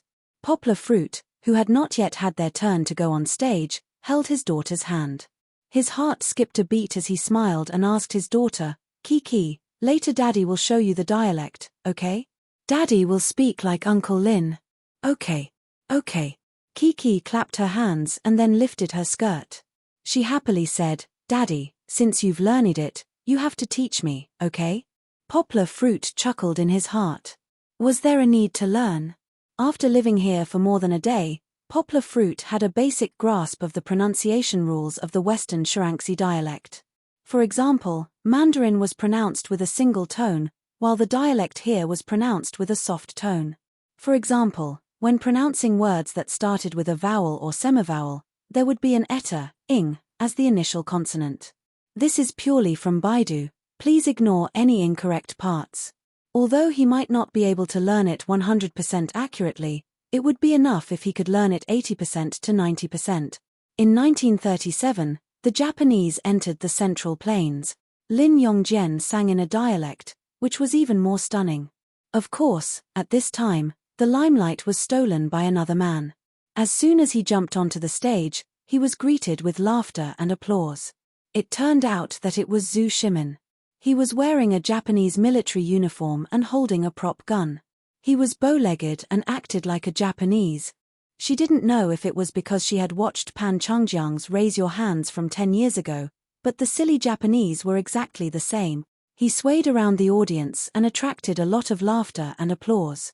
Especially Nuo Yi, who waved his hands exaggeratedly as if he had seen a ghost. That's my father. A hoarse and childish voice rang out beside Poplar Fruit. Poplar Fruit and Kiki turned around to look. Little chubby Shen had unknowingly run to their side. He dutifully lifted Kiki's skirt. The little piggy knight had come for the princess. Thank you, little brother Shen. Kiki only just realize. First, open Lugo Bridge, then enter Shanghai Pass. Lin Yongjian sang, and Zhu Shimin acted. I took a good aim. Bam, I killed a translator. As the song ended, Zhu Shimin staggered and fell backwards. This acting could be given 80 points in a TV drama. It wasn't over yet. The really fun part was that Lin Yongjian would keep singing, Pa, killed a translator, Pa. As if there were really a lot of bullets flying towards him, Zhu Shimin stood up and fell down again. The audience below the stage couldn't laugh anymore. No wonder when Lin Yongjian looked for Zhu Shimin, he asked him to act as the Japanese military officer torturing Ichiro. Lin Yongjian was having a lot of fun, while Zhu Shimin used his life to portray the misery of the clown. He was like a fish that was thrown ashore, crazily twisting and turning like a carp. After playing for a while, Zhu Shimin walked off the stage. This meant that the Japanese had been eliminated. Then, it was Kiki's turn to reward the 8th Route Army. Lin Yongjian sang, Come in the first lunar month, it's the new year, Kiki, Daddy will go on stage first. Later, you and brother Dajuan must bring the children up. Poplar Fruit reminded her and hurriedly took off his jacket, took out 2 large fans from his yanko and walked onto the stage. Ha ha. The audience burst out laughing even louder than before. It turned out that Zhu Shimin was the Japanese military officer just now. This time, it was Poplar Fruit dressed as a woman. Looking at his tall and big figure, he actually wore a red and green village girl suit. Other than the self-destructive blush on his face, he really looked like a village girl, waving a large fan and dancing yanko. This scene could be said to be Poplar Fruit's most undignified performance in his life. Of course, Poplar Fruit didn't have the burden of being an idol. When he saw Kiki jumping and dancing in joy below the stage, he was satisfied. Catch up with the pigs and sheep out of the house. Lin Yongjian was really good. He could even sing a line for so long. Under his signal, Kiki took the lead and brought a few children up the stage. Each of them held a bouquet of flowers in their hands. Counting, including Kiki, there were a total of 6 children. No, why was there a Shen behind Kiki? Hello everyone. Poplar Fruit also stopped dancing. He took a microphone from below the stage and greeted everyone in the same dialect. You may not know me, but I'm Poplar Fruit. Nice to meet you all. Indeed, many people didn't know Poplar Fruit at first, but after 2 days of filming, they went to find out more about him. Of course, they knew where Poplar Fruit came from, what he did, and what kind of celebrity he was. But this tall and handsome young man's down-to-earth performance made them cheer for him. Poplar Fruit is also from the north. The audience couldn't help but ask, how can he speak the local dialect? What's so strange about it? A fan of Poplar Fruit jumped out and said proudly, Poplar Fruit knows more than a dozen foreign languages. How can a dialect similar to Mandarin be difficult for Poplar Fruit? Poplar Fruit and Kiki were very down-to-earth. From the first episode to the second episode, they never showed off their foreign languages. This led to people not knowing that Kiki could also speak several foreign languages fluently, and Poplar Fruit's talent in languages was gradually forgotten by the audience. This was just a small show of skills. There was still a long way to go.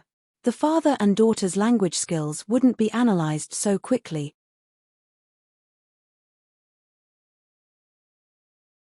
Chapter 1199. Xian Xian and Mo Minute miraculously appeared in the group of 6 children. This was an unexpected situation that happened during the performance. Lin Yongzhen scratched his nose and wondered if he should ask Xian Xian to leave. After all, he didn't participate in the rehearsal from the beginning to the end. He was afraid that he would disturb everyone. However, Poplar Fruit smiled and gave Lin Yongzhen a look, indicating that he was fine. Today, I'm going to thank the veterans who brought us a peaceful and beautiful life, so I brought a lot of cute animals for the veterans. Come, introduce what animals you are one by one, okay? Poplar Fruit returned to normal Mandarin, smiled, and extended the microphone to Kiki. Although the sweet little girl was wearing a coat that was not very matching, the plain white wedding dress made her look as beautiful as a princess. Her happy smile that came from the bottom of her heart added a bit of childlike cuteness to her beauty. I'm a horse. Kiki couldn't stop smiling, but she still made the action of pulling the reins, and then imitated a few horse noises. Wow. You're a horse. How can there be such a beautiful horse? Poplar Fruit was a bit exaggerated, but also very sincere in his praise. Because she's a princess horse. Da Jun interrupted. Xian Xian raised his curly hair and looked at them blankly. He didn't know what his sisters were playing, but he still nodded in agreement. Yes, I'm a princess horse. Kiki was so happy that she kept smiling. Is that so? A princess horse. Such a beautiful princess horse. I believe the veterans will like it very much. Poplar Fruit exaggeratedly waved his fan and laughed. His acting was exaggerated, just like when he was a guest star in the Unexpectedly micro movie. If he didn't have good acting skills, he had to use exaggerated expressions and actions to cover it up. Then what animal are you? Poplar Fruit pointed the microphone at Da Jun. I'm a dog. Da Jun said. Woof, woof. You're a dog. I know that dogs are also very powerful. They will protect our home, just like how our grandfathers protected our country, right? Poplar Fruit continued to exaggerate. I'm Prince's dog. However, Da Jun didn't play according to Poplar Fruit's plan. He and Kiki were laughing happily together. The audience couldn't help but feel anxious for the dejected little fatty Xian. Fortunately, the other children were very cooperative. They accurately said the names of their species and said their lines. Of course, Poplar Fruit wouldn't miss out on little Chuxian, who had been sincerely holding the hem of the young lady's skirt and foolishly standing behind her like an invisible person. He turned around and pointed the microphone at Xian Xian. He smiled and said, How are you? What kind of animal are you? Little fatty Xian was stunned. He looked at Uncle Poplar Fruit in a daze, not knowing how to answer. Fortunately, the kind-hearted Kiki walked over and put her hands on her brother's shoulders. She smiled at her father's microphone and said, I know. Oh, Princess Horse. You know? That's great. You tell everyone, what kind of animal is he? Poplar Fruit said with a smile. He's a cat, a super cute Garfield cat. Kiki giggled. Princess and Garfield Cat are good friend. At first, everyone didn't understand Kiki's logic. However, after the program put up the classic American cartoon character Garfield, many of the audience members who were born in the 1980s suddenly understood and laughed. Fatty was very greedy, a little lazy, and a little narcissistic. He was also strong and cute. Wasn't the image of Garfield Cat in the cartoon very similar to Xian Xian? Xian Xian quickly nodded. Kiki's last sentence, Princess and Garfield Cat are good friends, moved him. Is that so? Then Garfield Cat should be like other animals and greet the audience, okay? Poplar Fruit laughed. You have to say meow meow. Kiki whispered in Xian Xian's ear. Xian Xian nodded and said in a childish voice, I am Garfield Cat, meow meow. Little chubby Xian even scratched his head. In front of so many villagers, little chubby Xian was also nervous. Luckily, Princess Sister was by his side. Oh, very good. You are all very good. Then what should we do next?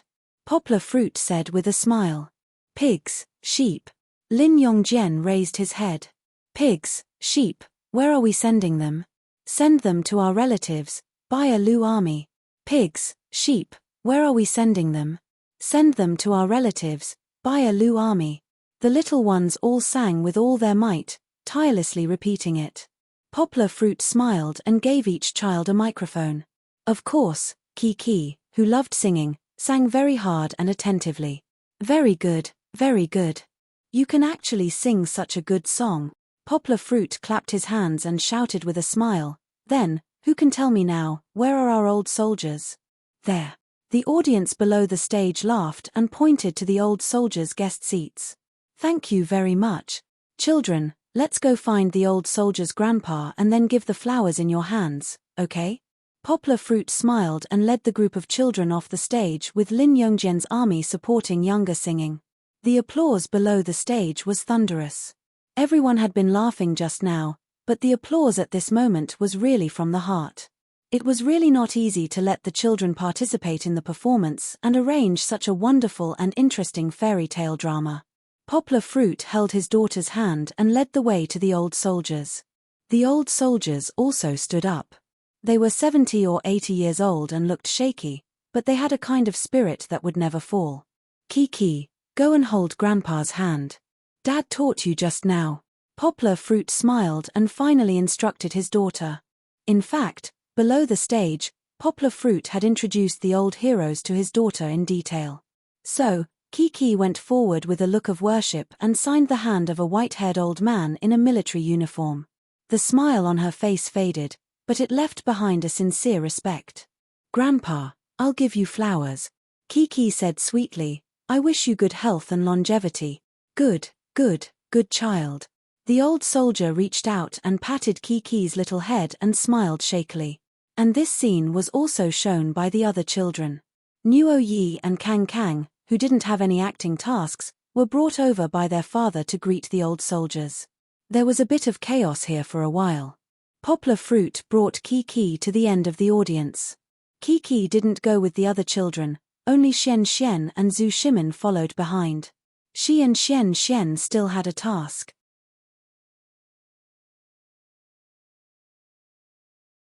Chapter 1200. The veterans went on stage together to show their faces. They stubbornly did not need anyone's help. Although some of them needed crutches to stand steadily, the audience below the stage gave them heartfelt applause. Finally, the veteran who was going to hold the wedding of the century today stayed. His name was Bai Yongxiong. He was 88 years old this year, and he was still a company commander back then. The old man was as thin as firewood, but after wearing a green military uniform, he looked very tall and straight. His eyes seemed to be a little sick, but they were still bright and full of vigor. When he introduced himself, a strong aura came over. The village chief, who was acting as the host, took out a photo of Grandpa Bai. The old man was also a handsome man when he was young. Today, please use the warmest applause to welcome Grandma Bai. Today, our bride will come on stage. Please. After the village chief's voice fell, everyone applauded and looked back. Grandma Bai, who was behind him, was ready. Papa, can I take off my coat? Kiki raised her head and looked at Poplar Fruit. I want to wear it like Grandma Bai. Oh, I forgot about that. Take it off. When you come down later, you have to ask Papa to wear a coat. Papa is afraid that you will catch a cold.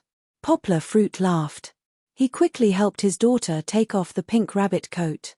The little girl's beautiful appearance in the wedding dress was finally shown in front of her friends. She was really beautiful. The praise from the surrounding villagers was not exaggerated at all. In truth, Chichi was also a clothes hanger. She was beautiful enough to cause the downfall of a city, and her figure was the kind of thin and tall that would look good in anything.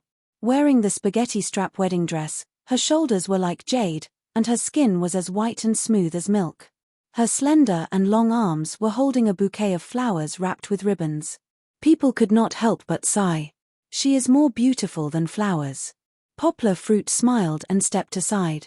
At this moment, the protagonists of the camera should be the two children. Kiki and Xianxian walked together hand in hand. Zhu Shimin held the flowers in his hands and forgot to give them to his son. He was anxious for Xianxian, who was ignorant. It was such a good opportunity. You can walk the red carpet with the sister you like. You can't just stand there like a fool. I know. Kiki twisted the hem of her dress, turned her head and said happily to brother Xianxian, I attended my Uncle Mosquito's wedding before. We are going to walk in front together. At that time, Kiki was also a flower girl. However, at that time, Kiki was wearing a princess dress, which was not as high-end as today's wedding dress. All right. Xianxian couldn't take his eyes off Kiki. He smiled sweetly and foolishly. His golden coat and his curly hair made him look like a pundit. You don't have to help me lift my skirt. Kiki giggled with the flowers in her hands and said, you have to stand in a row with me, then we can hold hands. Xianxian's eyes finally lit up. She happily walked to Kiki's side and reached out to hold her sister's hand. Next to him, Zhu Shimin facepalmed. He didn't know whether to laugh or cry. This kid really didn't listen to anything he said just now. How could he listen? Xianxian began to look at his sister with a silly smile again. The only thought left in his mind was, sister's hand is so cool and comfortable. Xianxian. Aya, you're still ignoring Dad, right? Poplar Fruit snickered at Zhu Shimin's depressed expression. Zhu Shimin had no choice but to walk over and put the flowers in his son's hands. In fact, Xianxian and Kiki were not suitable to be flower girls. Kiki was the second tallest among the 5 children. She was only slightly shorter than Kang. Perhaps the program team didn't take this into consideration when they made the arrangements. They directly let Xianxian and Kiki, who were the youngest, be flower girls. However, what was the problem? The real protagonist was Grandma Bai, who only had a wedding after a few decades. After the music started, the two children, Kiki and Xianxian, walked to the front. Grandma Bai, wearing a wedding dress, walked behind them. Although Granny Bai was old, she was still so beautiful in her pure white wedding dress. Time had left scratches on her face, but it had also precipitated decades of happiness. It was unknown how many people in the audience would be moved by this scene, but Poplar Fruit couldn't help but wipe away his tears. No matter how beautiful time is, it can't be more beautiful than you. No matter how cruel time is, it can't pull you away from my hand. Poplar Fruit secretly said in his heart, my little princess Kiki, Dad will always protect you. My baby, Fong Bebe, I still need you to have a grand and beautiful wedding. Of course, I hope that in another 50 years, we can still hold hands and slowly grow old. Everyone, don't you think it's beautiful? The audience present didn't need the village chief to ask. They all applauded. Even the two children, Xianxian and Kiki, who were walking hand in hand at the front, seemed to be infected by the atmosphere of the scene. They walked in front devoutly. The lights shone on them, and their expressions were holy and their smiles were pure. Grandpa, who do you think this is? The village chief, Li Rui, asked with a smile. No one expected the old Grandpa Bai to be as naughty as a child. He grinned and said, I don't recognize him. The conversation between Grandpa Bai and the village chief could almost be made into a crosstalk. Grandpa Bai's optimistic and witty words made the audience below the stage and Kiki, who was standing on the stage, laugh uncontrollably. The wedding continued. Poplar Fruit noticed Kiki and Xianxian standing on the stage. Kiki was very good. She looked at Grandpa Bai and Grandma Bai and smiled sweetly. Her beautiful big eyes were like black pearls, as if she was also touched by the love between the two that had lasted for decades. Xianxian, on the other hand, didn't look away from Sister Kiki. He only looked down at the stage occasionally to look for his father. After the wedding, the party also ended. The children all went home. Poplar Fruit hurriedly put on a jacket for his daughter. "What is brother Kang doing?" Kiki asked curiously as she brushed her hair that was a little wet from sweat. Among the children, Kang was the only one who had been supporting the old man who had been accompanying him. "Brother Kang is sending the veterans home. Do you have trouble walking when you see your grandpas?" Poplar Fruit smiled and asked, "Do you want to go and help?" He wanted to see his daughter's enthusiasm. "Okay, let's go quickly." Chichi happily jumped up and down, not caring that her skirt was very long. "Brother Xianxian, Brother Dajuan, Brother Nwoyi." On the way, Kiki kept calling for her good friends. "I'm sending Grandpa home. Do you want to come with me?" Well, the scene that was originally only showing President Kang was now filled with children. This scene was the most classic for Kang. This child's heart was really good. Without her father's request, she helped her grandpa back. Why did Xiao Han want the other children to participate? Actually, it wasn't unfair to Kang.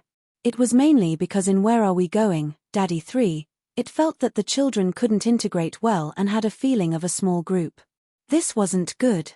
Let's let Xiao Han change the overall atmosphere of the third season of Where Are We Going, Daddy? Kiki didn't only like to play with Xianxian and Dajuan. She wanted to be the bridge that connected the 5 children together.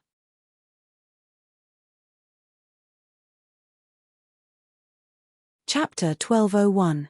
After a hot night, it was already late when Poplar Fruit and Kiki returned home. Poplar Fruit tidied up the clothes and prepared to give Kiki a bath. "The dress needs to be folded. I like this dress very much." Kiki jumped down from the bed, wearing only a small singlet. The little girl saw that her father just folded the dress like the other clothes and put it in the open box. She immediately became anxious. "You like it that much?" Poplar Fruit said with a smile, "It's okay. Dad will buy you another one later." "No," Mama said that we can't spend money extravagantly. We already have clothes to wear, so we don't need to buy more. Kiki pouted and said with her hands on her waist. "What if Dad buys you a better one?" Poplar Fruit asked with a smile. The little girl hesitated. She scratched her head and thought for a while. Then her eyes lit up and she said to her father slyly, "Then I still want it. Then I'll tell Mama." Poplar Fruit was a little proud when he heard his daughter's first sentence, but he was dumbfounded and shouted, "Hey, little guy, you can't be so heartless. Hee, aya." Kiki laughed and then was carried to the bathroom by her father as punishment. After the bath, Poplar Fruit and Kiki sat on the big mat outside the door. The owner had specially moved it for them, to watch the stars and chat. Of course, the main reason was that Kiki's hair had just been washed and was not dry. Poplar Fruit held his daughter's hair and shook it manually to let the night wind blow it dry before going back to sleep. "Did you have fun these 2 days?" Poplar Fruit asked with a smile. "Super happy," Kiki replied without hesitation. "Then do you want to come again next time?" Poplar Fruit asked. "Yes." Kiki suddenly thought of something and turned to look at her father and asked curiously, "Next time?" "Yeah. We're going home tomorrow morning." Poplar Fruit said with a smile, "In other words, we'll come out again during the next recording." "Ah!" Chichi's mouth immediately pouted, and her expression was somewhat unhappy as she asked, "Why? Have you forgotten? Wouldn't a single recording take 3 days and 2 nights? This is the second night we spent in the village, so this recording is over," Poplar Fruit explained. But that was not what Kiki wanted. She lowered her head, her fingers intertwining in front of her body as she said in a muffled voice, "But I want to be with my friends. I really like Brother Xianxian, Brother Dajuan, Brother Nwoyi, and Brother Kangkang. It was a little forced to add Brother Kangkang to the list, but after today's Wanwan gathering, Brother Kangkang, who was supporting the old man, really impressed Kiki. Of course we will be together. Maybe in a week or two, you can go on a trip together again. Poplar Fruit said with a smile, we're going home tomorrow, and they're going home to see their mother. Kiki, you've been out playing for so long. Don't you miss your mother? And Jinzi? Kiki still pouted, but her thoughts were successfully diverted by Poplar Fruit. I miss Mama, and I miss Jinzi. But I want to go home and play with them often, Kiki said. Of course. Poplar Fruit could only draw a big picture for his daughter and said, in the future, if you miss any good friends, Daddy can bring you to play with them. Oh, right. Daddy will go to Beijing often for meetings. If there's a chance, Daddy will bring you to play with them, okay? Brother Nwoi, Brother Dajuan, and Brother Kangkang are all in Beijing. Kiki suddenly became happy again. She clapped her little hands and giggled. Okay. By the time Kiki's hair was dry, the little girl could no longer resist the sleepiness and fell into a deep sleep. Poplar Fruit gently carried his daughter and sent her back to the house to sleep. However, Poplar Fruit was not sleepy yet. After he covered his daughter with a blanket, he sat quietly at the side of the study table. His fingers tapped slowly on the table without making a sound. He was thinking about something that had already moved his heart after tonight's banquet. The next day, early in the morning, Poplar Fruit woke up early again. When he came back from his training, even the production crew had not woken up yet. So, the production crew, who originally wanted to film Poplar Fruit's morning training, decided to give up this time and film it next time. Young Luochi, my dear princess, it's time to wake up. Poplar Fruit laughed as he tickled his daughter, causing her to wake up with a smile. The village chief said that we have to pack up and gather at the village entrance before 8 o'clock. Quickly get up and change your clothes, then pack the luggage with Daddy. We might have to eat breakfast first. Yangwa took back the clothes that were hung out to dry yesterday and slowly folded them. She didn't hear any movement for a long time, so she turned around to look. Chichi was actually lying down in the open box carelessly, her long legs were even shaking. Originally, he wanted to laugh and carry the little girl, but Poplar Fruit noticed that his daughter's long eyelashes were moving. She did not look like she was asleep at all. Poplar Fruit's heart skipped a beat. He pretended not to know anything, but kept watching her from the corner of his eye. Kiki realized that her father did not come to catch her for a long time and opened her eyes in confusion. Aya, he really did not care about her. She blinked her large eyes, thinking of a way to attract her father's attention. Hey! Poplar Fruit suddenly turned his head and looked at her with his eyes wide open. His expression was serious, but there was a smile on his lips. Wah, Kiki was shocked by her father. She cried for a while and then giggled. Daddy is so bad, I obviously saw it. Hey, who told you to blink? Poplar Fruit said with a mischievous smile. Alright, I won't play with you anymore. Quickly get up, Daddy wants to put the clothes in. I can't get up, Daddy, pull me. Kiki pouted, waved her hands and called out coquettishly. I won't pull you. You can obviously get up. Look, your feet are already on the ground. Poplar Fruit exposed his daughter, then squatted down and began to put the clothes in the luggage. If you don't get up, Daddy will pack you in the luggage and bring you back. Aya, it's not fun, it's not fun. Kiki jumped out of the luggage and then threw herself on her father's back. Her two small arms hooked around her father's neck and hung on him. Poplar Fruit did not let her down. He carried his daughter on his back and continued to pack the luggage. When they gathered at the entrance of the village, the children happily hugged each other. Every child was particularly energetic in the morning. They were full of vitality. One moment they ran around the entrance of the village, and the next moment they helped their fathers carry the luggage. However, they were indeed going to leave. Sitting on the village's donkey cart, the 5 pairs of father and son set out to leave Wangyangwa village. Of course, they also said their final goodbyes at the city's airport. You must miss me. My daddy said he would take me to play with you. Kiki reluctantly hugged her 4 friends and went home with her father with red eyes.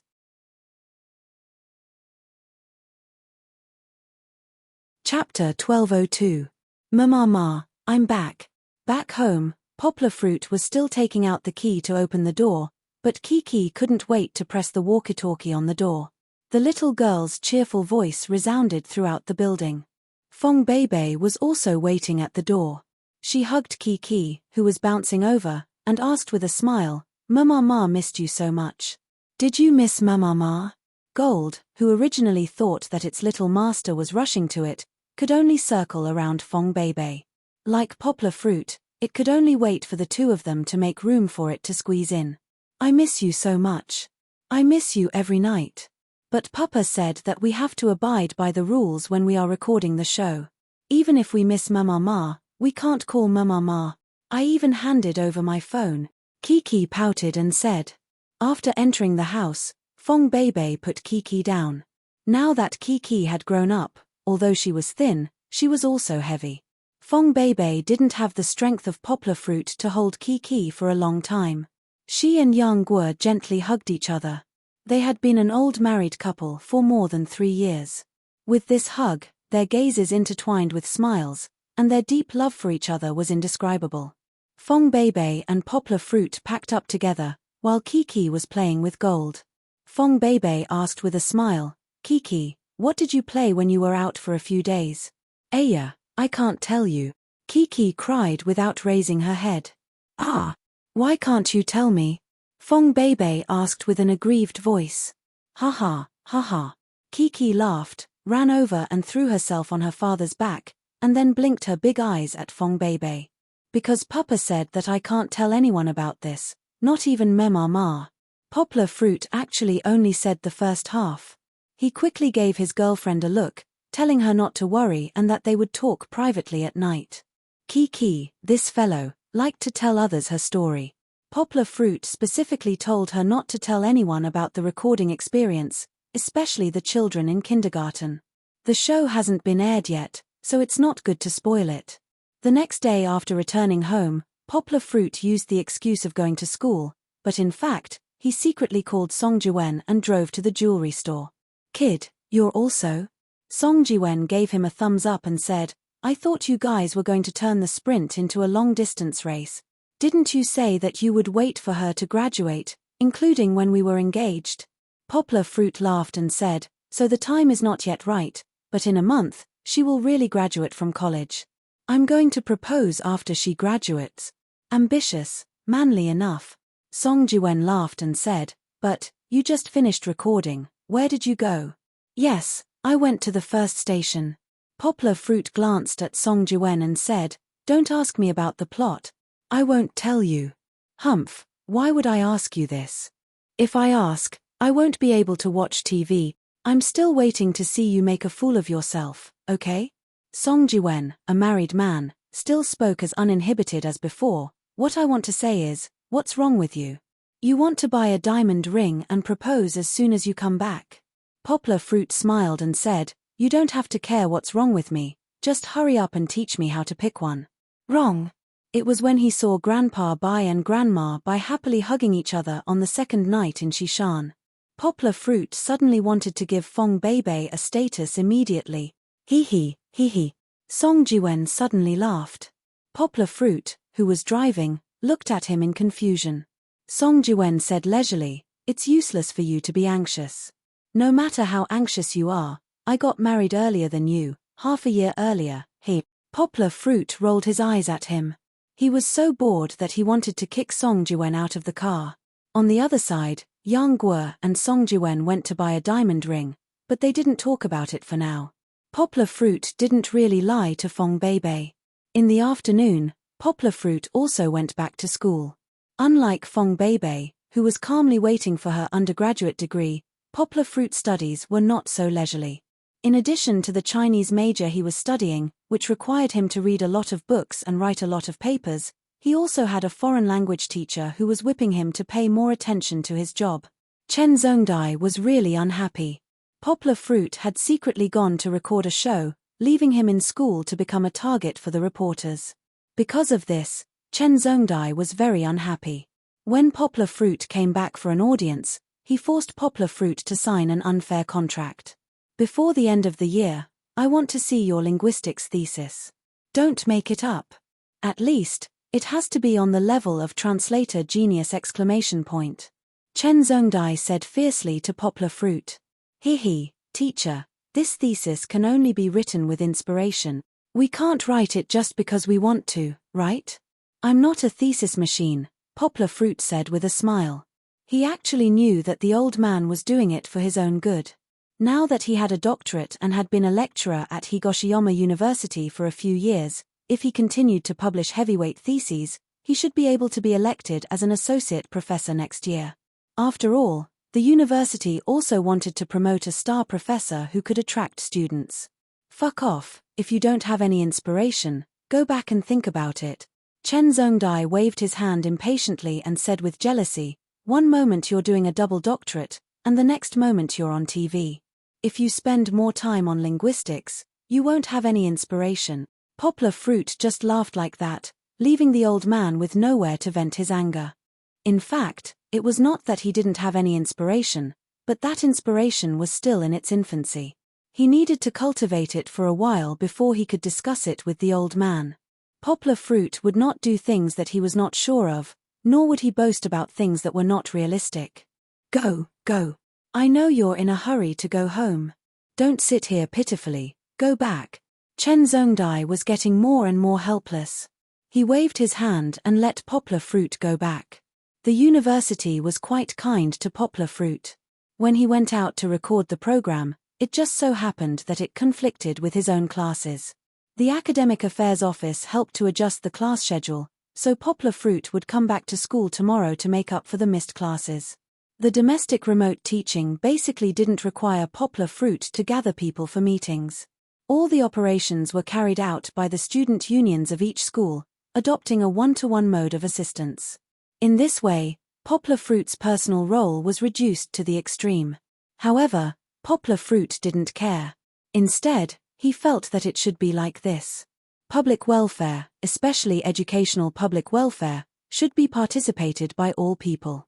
It was impossible to pin hope on one person. However, Poplar Fruit wouldn't just leave it like that. He would record videos for remote education and take 2 hours a week to teach the children in Xiong village, just like an ordinary volunteer. This kind of life was quite fulfilling. There won't be many transitional chapters, and soon the second trip will begin.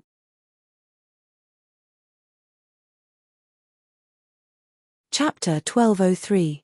A week before the start of the second trip, Poplar Fruit brought his daughter to Mango TV to record the promotional video and the theme song. After seeing the script of the promotional video, Poplar Fruit was shocked. Although it was a fairy tale story, why were his roles so strange? They were all cross-dressing. The script was set by the program team, so there would be no changes. There would only be a little adjustment. I can't act. Poplar Fruit smiled bitterly and said to the director in charge, the main thing is, my acting is so bad. It's super difficult to act as a man. You still want me to act as Little Red Riding Hood and the Mermaid? It doesn't matter, Teacher Yang. The audience will definitely like it if you force yourself. What we want is this kind of contrast. The director was a relatively young girl. She covered her mouth and laughed at Poplar Fruit. No, I really can't act. If you want me to pinch my orchid fingers and speak with a pinched throat, you might as well kill me. Poplar Fruit didn't know whether to laugh or cry as he waved his hand again and again. In the past, Poplar Fruit was a pure man. Later, after practicing martial arts, he became a pure man. Although after having Kiki, Poplar Fruit's heart was as soft as a balloon filled with water, he was still a pure man. He was still a very traditional pure man. He couldn't accept his sissy behavior, and he was even more unwilling to act as a woman. This was just a promotional video for the program, but, Papa, I want to act as Snow White. Kiki, who was next to him, took the script that her father threw on the table and pulled her father's clothes. You want to act as Snow White, but in this script, it's written that your father will act as Snow White. It's not like you're going to act. Poplar Fruit said with a wry smile. Then I want to see Papa act as Snow White. Kiki was not as depressed as Poplar Fruit imagined. Instead, she danced with great interest. The choreographer hugged Kiki and smiled at Poplar Fruit. His expression was really asking for a beating. Poplar Fruit didn't know whether to laugh or cry. He scratched his head and looked at his daughter's expectant eyes. He smiled bitterly and asked, "Kiki, do you really want Daddy to play Snow White for you? If Daddy wears a girl's clothes, he might look very ugly." "No way. Kiki's papa is the most handsome." Kiki clenched her little fist and said. However, she realized that she had said something wrong. She waved her little fist and said, "You're also the prettiest when you become a girl. All right, there's nothing I can do." Poplar Fruit, who was a slave to his daughter, spread out his hands and said to the director, "You guys won. Just act according to this script." Acting was not easy at all.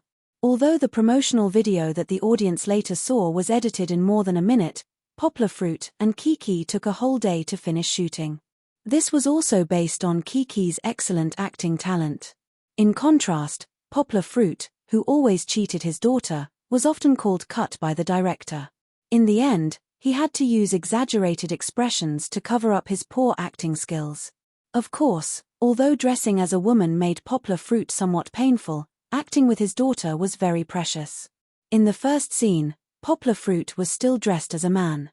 In the super beautiful princess room, he was telling his daughter a bedtime story. From then on, the prince and the princess lived a happy life. Then Kiki would interrupt her father and say, "No, no, it should be like this." Poplar Fruit didn't have any expression, but Kiki was super involved in acting. The little girl suddenly sat up from her father's arms, then waved her small hands and said, "No, no." Poplar Fruit should be surprised at this moment, but he didn't. He just looked at his daughter with a smile. "I think it should be like this." The little girl, who was wearing a more beautiful white princess dress, had soft hair and a beautiful face, was making threatening gestures at this moment. It was as if there were really scenes in a fairy tale in front of her, and she was shaking the characters in the fairy tale to tell her father the plot in her heart. "Cut!" The director shouted, "We have to do this again. Teacher Yang, your expression should be a little confused and a little surprised. You can't show that you know everything, okay? Papa, I'll teach you how to look confused. Then you have to look surprised." Kiki sat, and her small mouth was slightly open. She scratched her head, and then her small mouth formed an O shape. She even grabbed her two small fists and put them in front of her chest to protect them. Needless to say, Kiki's performance was quite vivid. Of course, the excessive exaggeration also made the surrounding staff laugh. Everyone thought that the little girl was too cute. "Kiki, you did very well. Teacher Yang, you have to learn from your daughter." The director held back his laughter and said to Poplar Fruit with a smile, "You just have to exaggerate a little." Therefore, after the promotional video was released, the audience was stunned by Poplar Fruit's exaggerated acting skills, especially Poplar Fruit's fans. They were laughing and slapping the table. "Oh, my God. Poplar Fruit Oppa, where's your image? Where's your bottom line? Your worldview has been destroyed." However, there was one thing that everyone recognized. Poplar Fruit was so handsome when he was a model, and when he played a woman, he was also a beauty. At that time, Poplar Fruit appeared in the room with Little Red Riding Hood makeup and a red dress. The staff was shocked, and Kiki giggled and clapped for her father.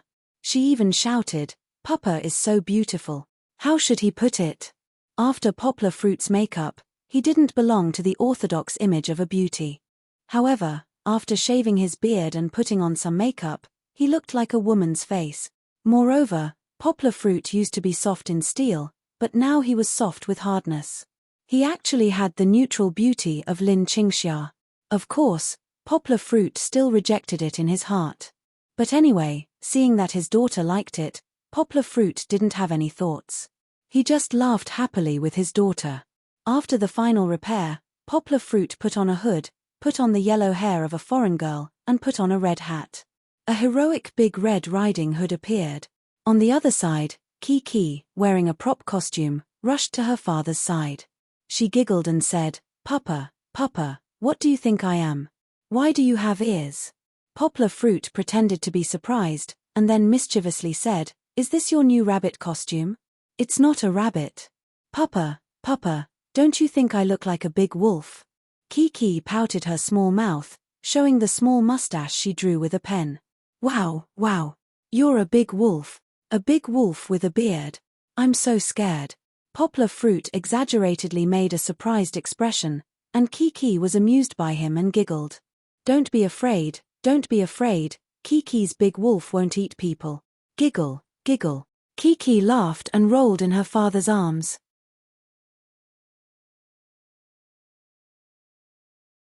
Chapter 1204.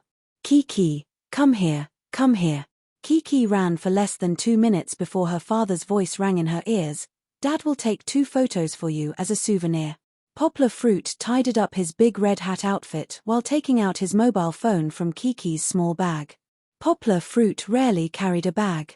He felt that it was too effeminate, so he often took Kiki's pleasant goat bag to carry his things.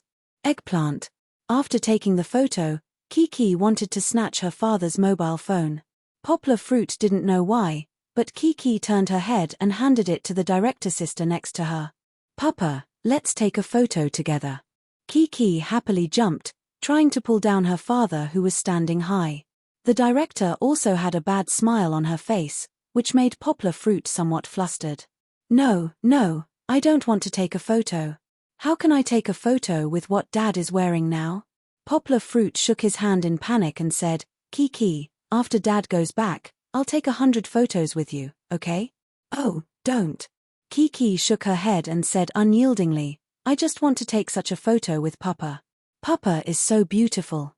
Next time, it would be very difficult to see her father dressed as a woman.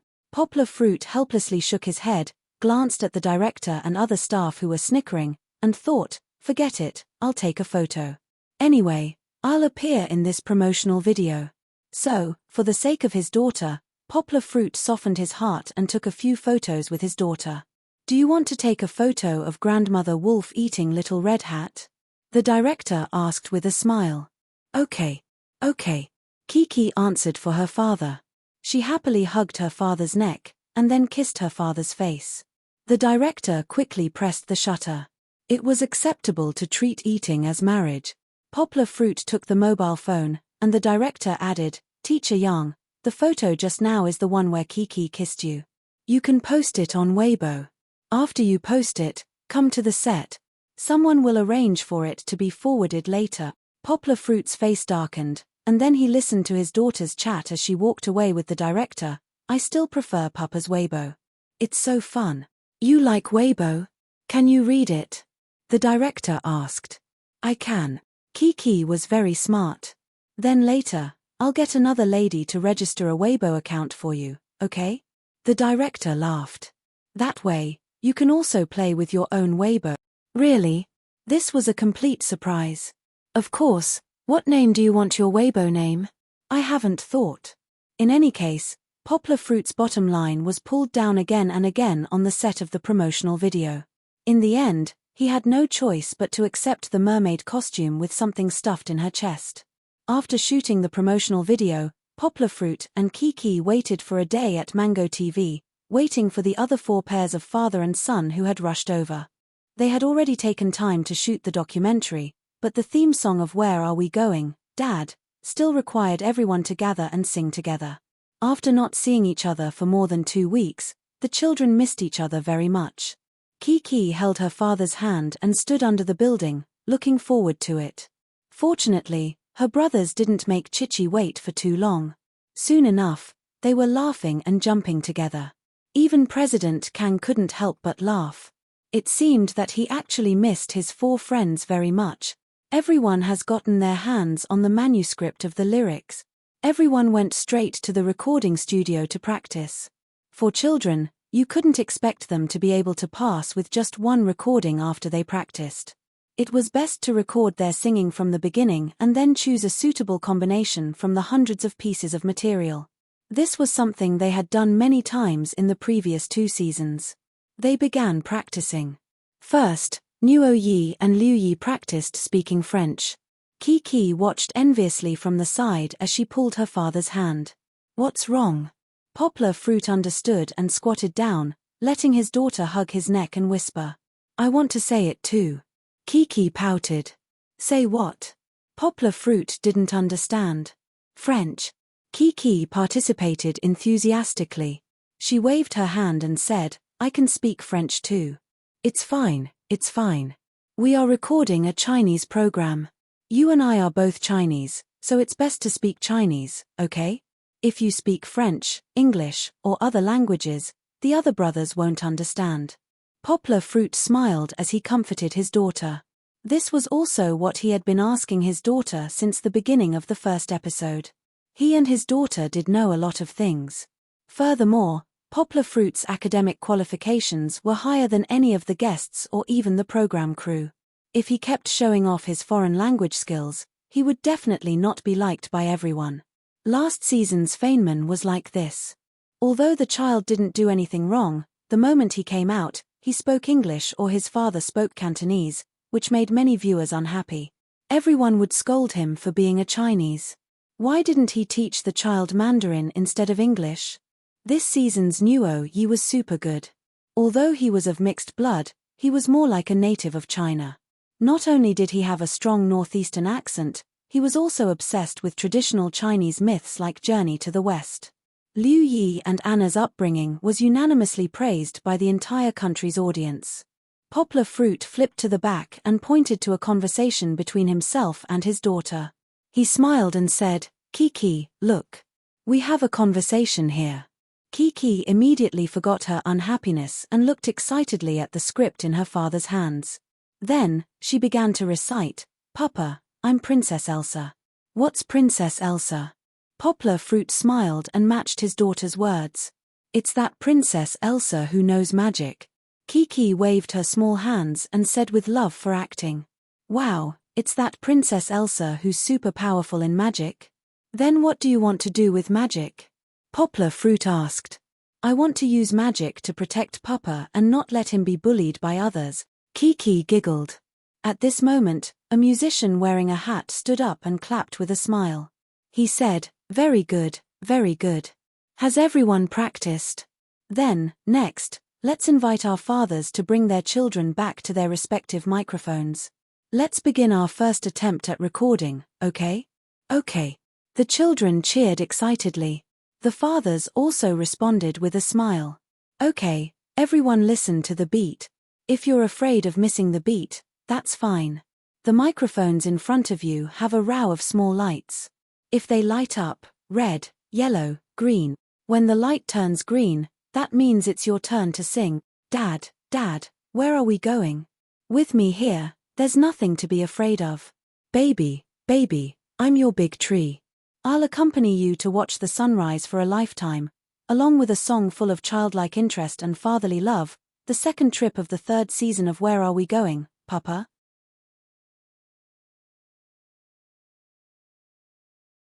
Chapter 1205.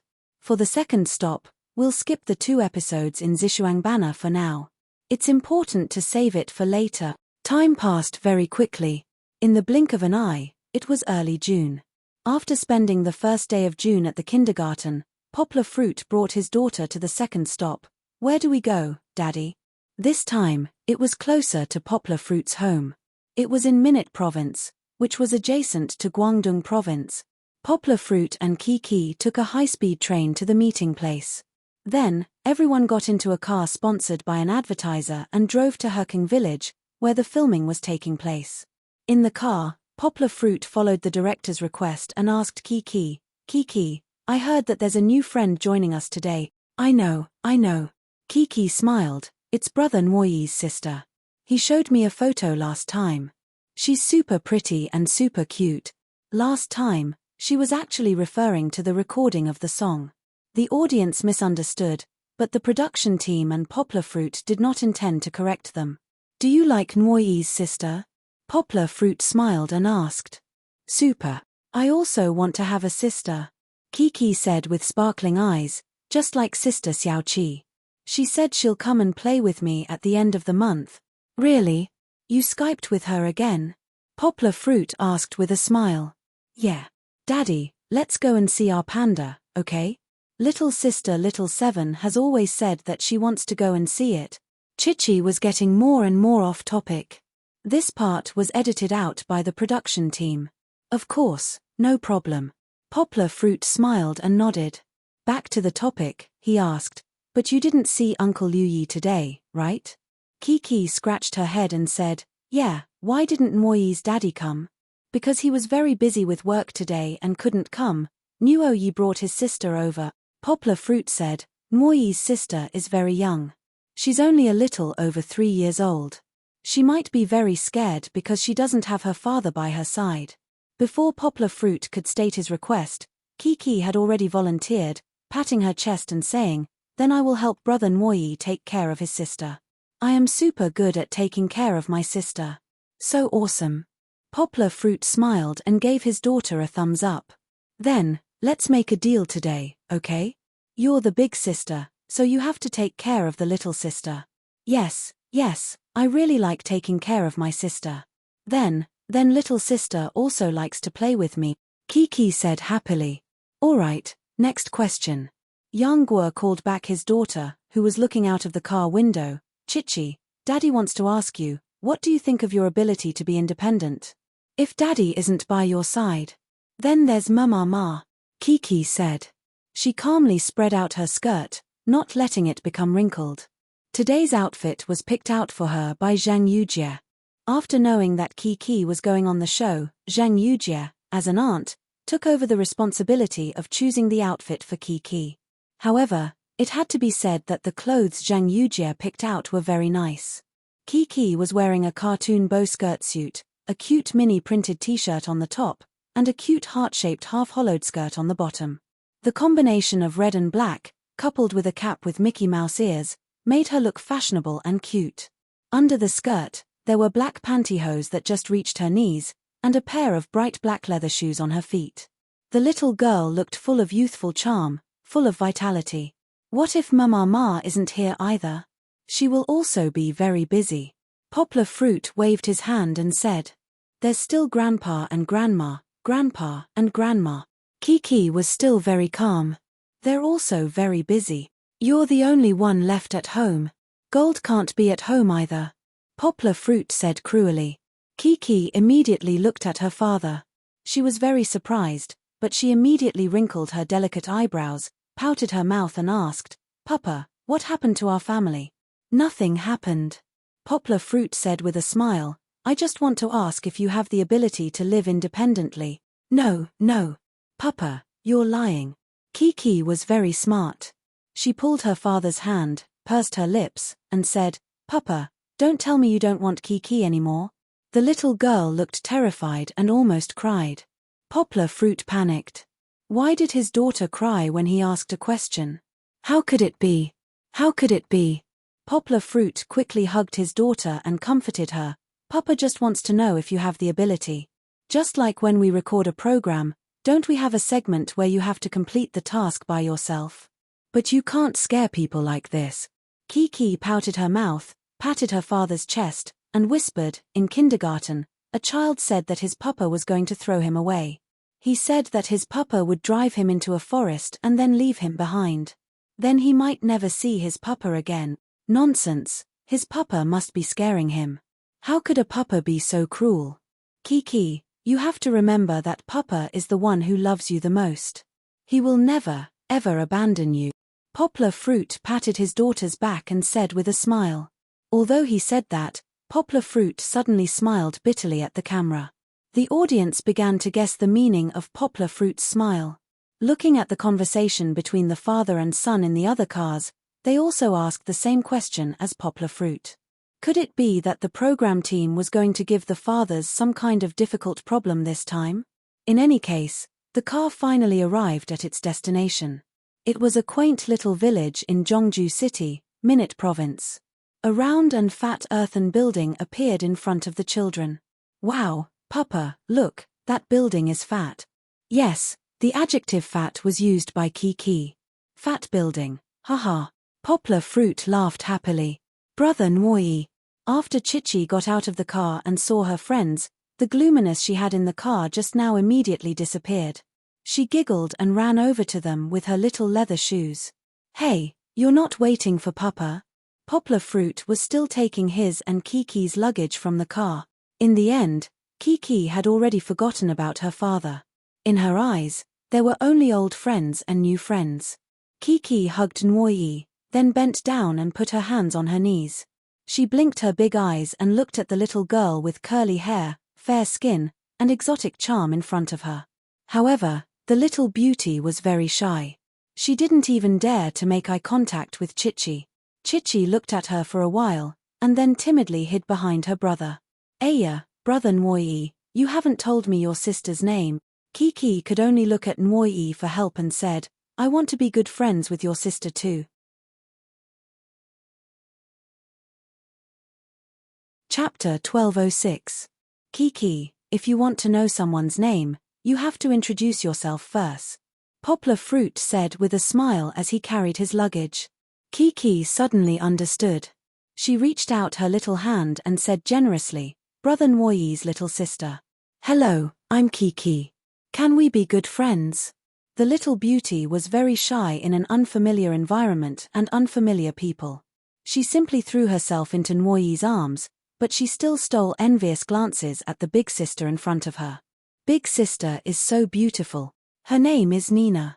She's a little shy. Nwoyi pulled his sister out and said, Nina, this is Kiki. You can play with her. Can we hug? Kiki looked at Nwoyi. Now that Nwoyi's father wasn't around, everything depended on Nwoyi. Sure. Under Nwoyi's arrangement, Kiki happily hugged Nina. Nina, I want to give you my hat. Do you like it? Kiki suddenly did something that surprised even Poplar Fruit. She actually took off her favorite Mickey Mouse hat and put it on Nina.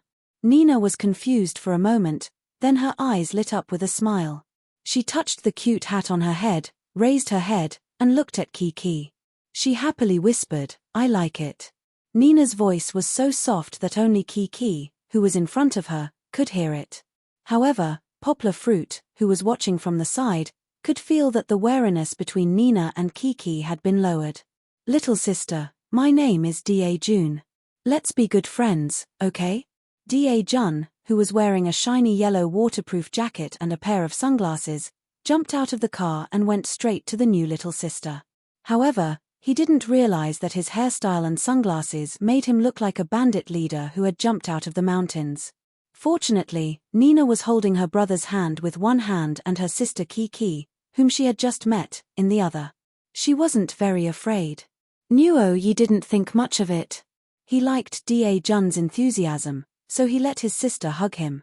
Soon, every child greeted Nina, including Kang, who was the first to get out of the car. However, the cold and aloof President Kang had never liked to hang out with a large group of people. Therefore, he held onto his luggage and rolled towards the village head with the help of the rollers. Papa, Nina is super pretty and super cute. Come, let me introduce her to you. Kiki was very happy to have made a new friend. She ran back and dragged Poplar Fruit to Nina's side. She happily introduced him. Nina, this is my papa. He's very awesome. Poplar Fruit squatted down with a smile. He looked at Nina, who was a little shy and fearful because she was an adult. The little beauty was different from her brother. Nwoyi was more like his father, but Nina was more like her mother. She was like a foreign little beauty. Nwoyi, does your sister speak Mandarin or French? Poplar Fruit asked with a smile. Mandarin. Kiki rushed to answer. Wasn't Nina speaking Mandarin just now? She can speak Mandarin and French. Nwoyi waved his hand and said, but my French is not very good. Quel_Jolie_petite_Phil. What a pretty little girl. Poplar Fruit suddenly said a string of very authentic French. Of course, among those present, only Kiki and Nina could understand it. Nwoyi also understood it because Poplar Fruit spoke very slowly. Oh, Uncle Yang, Kiki, your father can speak French. Nwoyi waved his little hand and said excitedly, my papa is super awesome. Chichi raised her head proudly and added in her mind, that's right, I told you a long time ago. Seeing Nina suddenly staring at him, he was a little surprised. Yanghua smiled faintly and continued, Citizen_Tut_T appels? What's your name? Okay, I won't use French from now on. I'll directly use the Chinese translation to replace the dialogue. My name is Nina. Nina looked at Poplar Fruit's handsome face, lowered her head shyly and said softly in French. She actually started to talk to Poplar Fruit. Perhaps, the fact that she spoke French made her feel that Poplar Fruit was quite close to her. Oh, Nina, your name is very nice, Poplar Fruit said with a smile. Suddenly, his expression changed and he shouted, Wait, your ear is here. Poplar Fruit suddenly reached out his right hand and gently touched Nina's ear. Of course, he also touched her curly hair. But when he opened his right hand again, a coin suddenly appeared at Poplar Fruit's fingertips. That's right, Poplar Fruit was performing magic. At home, when he heard that Liu Yi wasn't coming and that a little girl was coming, Poplar Fruit thought that he should learn a few magic tricks so that he could make the children happy during the recording of the show. For him, learning magic was a very simple matter because he had nimble hands and sensitive nerves. Ah! The children screamed, including Kiki. They were all shocked by Poplar Fruit's sudden magic trick, and then they were super happy. Children all liked magic tricks, the mysterious and magical kind of performance. Nina also looked at the coin that Poplar Fruit placed in front of her with some surprise. She couldn't figure out how it appeared. From the looks of it, Uncle Yang seemed to have gotten it just by gently digging into his ear. Could it be that there was a coin hidden in her ear? Nina even touched her ear in confusion. This is a 1 yuan coin. Can you tell me what I can do with 1 yuan? Poplar Fruit asked in Mandarin with a smile. I know. 1 yuan can buy a candy. Da Jun took the lead. It can buy a truck of candy. Xian, who was held by Da Jun, didn't change her gluttonous nature and almost drooled. I also like to eat candy. Kiki also couldn't wait to join in the fun. Poplar Fruit expressed that he was defeated by these imaginative children. Alright, let's see what this 1 yuan can do. Poplar Fruit smiled and hid the 1 yuan coin in his palm, then clenched his hands into fists. The children's eyes were all fixed on Poplar Fruit's fists, especially Nina, who was silent. Her mouth was slightly open, looking forward to the wonderful scene that Uncle Yang would bring. Flower. There's a flower. Da Jun shouted. Wasn't that right? A bright red rose, which was actually a prop made of cloth, grew little by little from Poplar Fruit's clenched fist. The children all clapped their hands excitedly. This is for our lovely little beauty Nina. Poplar Fruit smiled and handed the rose in his hand over. Nina accepted it gladly. She even showed the first bright smile that came from her heart since the show started. Chapter 1207. Let's go. The village chief is waiting for us. Due to Poplar Fruit's magic and the little friend's welcoming of the little beauty Nina, they were delayed for a while. Poplar Fruit stopped at the right time and led the children across a stone bridge to the village chief's gathering place.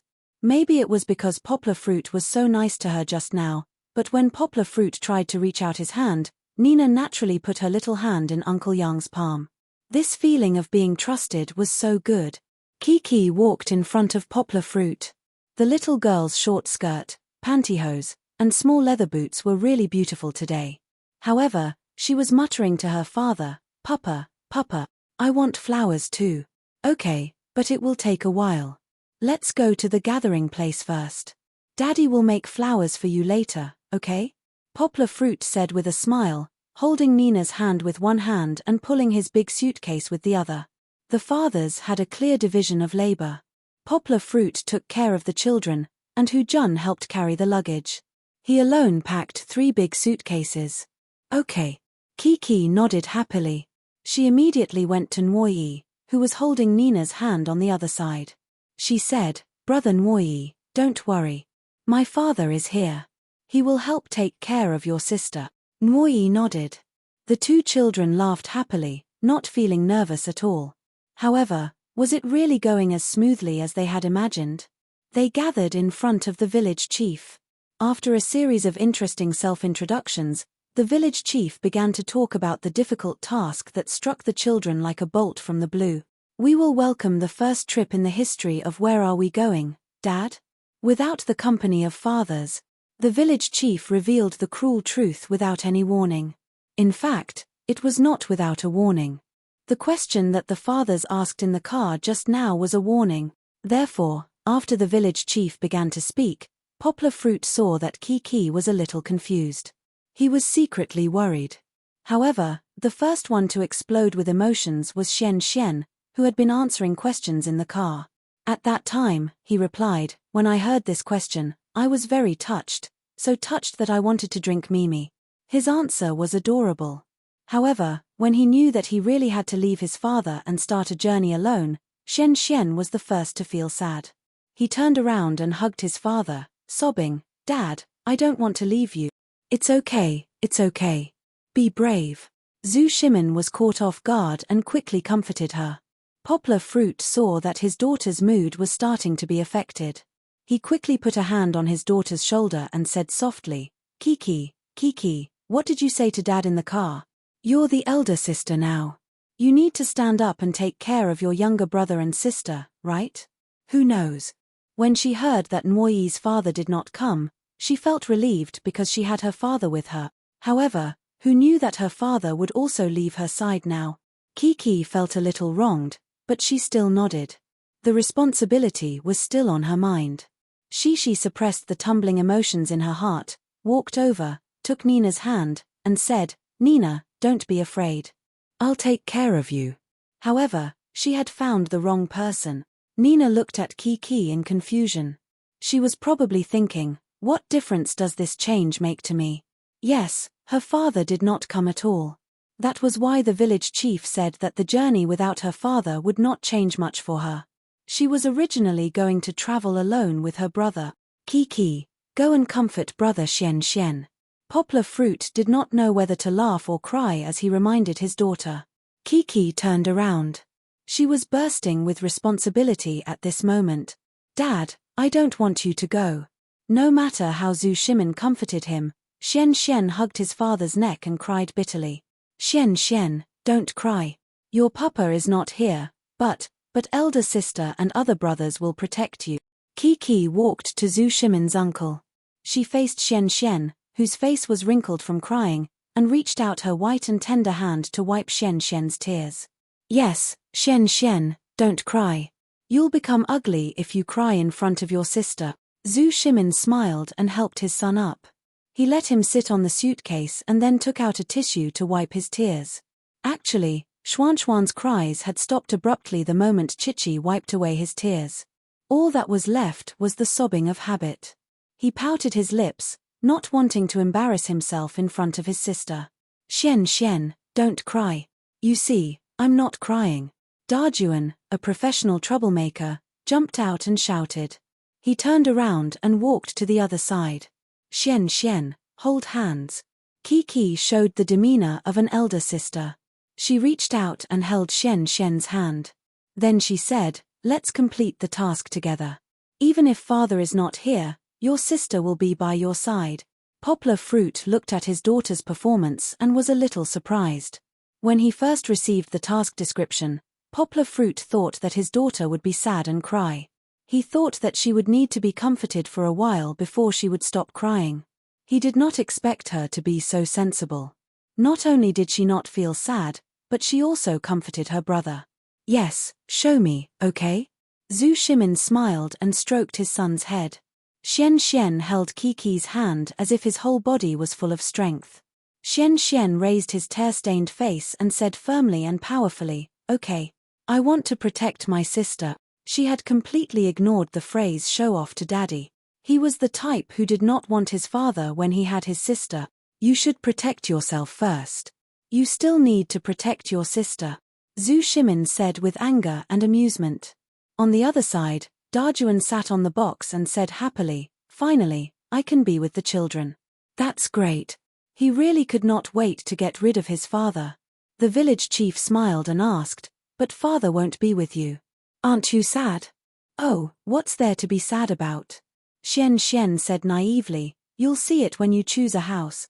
This was also Kiki's initial thought. Of course, she thought more about it.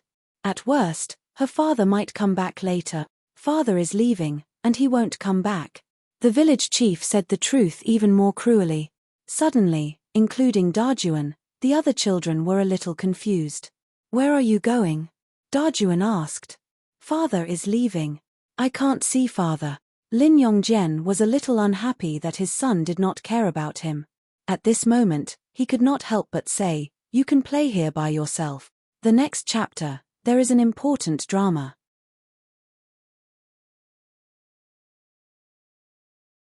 Chapter 1208. Lin Yongjian's words were like a knife that sliced through Da Jun's thick mental defenses. Lin Yongjian's words revealed his true feelings under his expectant and sunny performance. What? Daddy's not coming back. Why won't Daddy come back? This question was also secretly echoing in every child's heart, including Chichi. She blinked her big eyes, but there was no longer her usual cunning and intelligence. Only confusion and bewilderment remained. Why is there no father wherever father goes? Da Jun was the first to feel sad. He tried to hide his sadness with his sunglasses, but when he wiped his tears, everyone saw his red and swollen eyes from crying. Sigh, I have to be a firefighter again. If there's a fire here, I have to go there. If there's a fire, I have to go there. Poplar Fruit thought that his daughter would cry at this moment, just like how she burst into tears in the car when she was worried that he wouldn't want her. But Kiki didn't. She silently walked to brother Da Jun's side and held his hand. She didn't say anything, just silently accompanying him. Da Jun's uncontrollable tears gradually calmed down. Even his father, Lin Yongjian, didn't say anything, and Kiki had already coaxed Da Jun. Fortunately, there shouldn't be a fire anymore, because the big brother, the fearless President Kang, coldly said to his father, Aya, I'll think of something. And Nuo Yi and Nina were completely fine. Instead, Hu Jun even asked his junior brother's 2 children to take care of Kang Kang. Kiki, you're awesome. Poplar Fruit called his daughter over, gave her a thumbs up, and said with a smile, you have to keep this up. You're the most sensible child, and also the smartest and most capable child. You have to take more responsibility for these younger siblings, and also take care of your older brother. Although he's older than you, he might not be able to take care of himself. Okay. Kiki nodded silently. The little girl's performance up until now was not bad. Come, Daddy will tell you how to use the things in this box. Today, you have to live alone, so you have to work hard. Okay. Poplar Fruit carefully observed his daughter's expression and found that it was okay. Although she was silent, the little girl was listening attentively. By the time Poplar Fruit finished talking about the contents of the luggage, it was time for him to leave with the other fathers. Because the village chief was urging him again. All right. Daddy is leaving. You must work hard and be strong. Daddy wants to see you be brave. Is that okay? Poplar Fruit lowered the handle of the luggage and handed it to his daughter. He patted her shoulder and smiled. All right. Kiki nodded gloomily. Then, she gripped the handle of the suitcase and leaned on it unhappily, but her eyes were fixed on her father. Suddenly, Poplar Fruit felt a surge of sorrow in his heart, but he suppressed it. He had a feeling that something was going to happen. Poplar Fruit is leaving, Zhu Shimin said with a smile. The more you don't want to leave, the more they can't leave you. When you leave, you have to be firm, Hu Jun said. My kid doesn't care about anything. It doesn't matter if I'm firm or not, Lin Yongjian said self-deprecatingly. Hey, Teacher Lin, you can't say that, right? Hu Jun laughed and said, at least your son is crying. My son's eyes didn't even turn red. I'm coming, I'm coming. Yang Guo suppressed the strange feeling in his heart and rushed over with a bag. Goodbye, dads.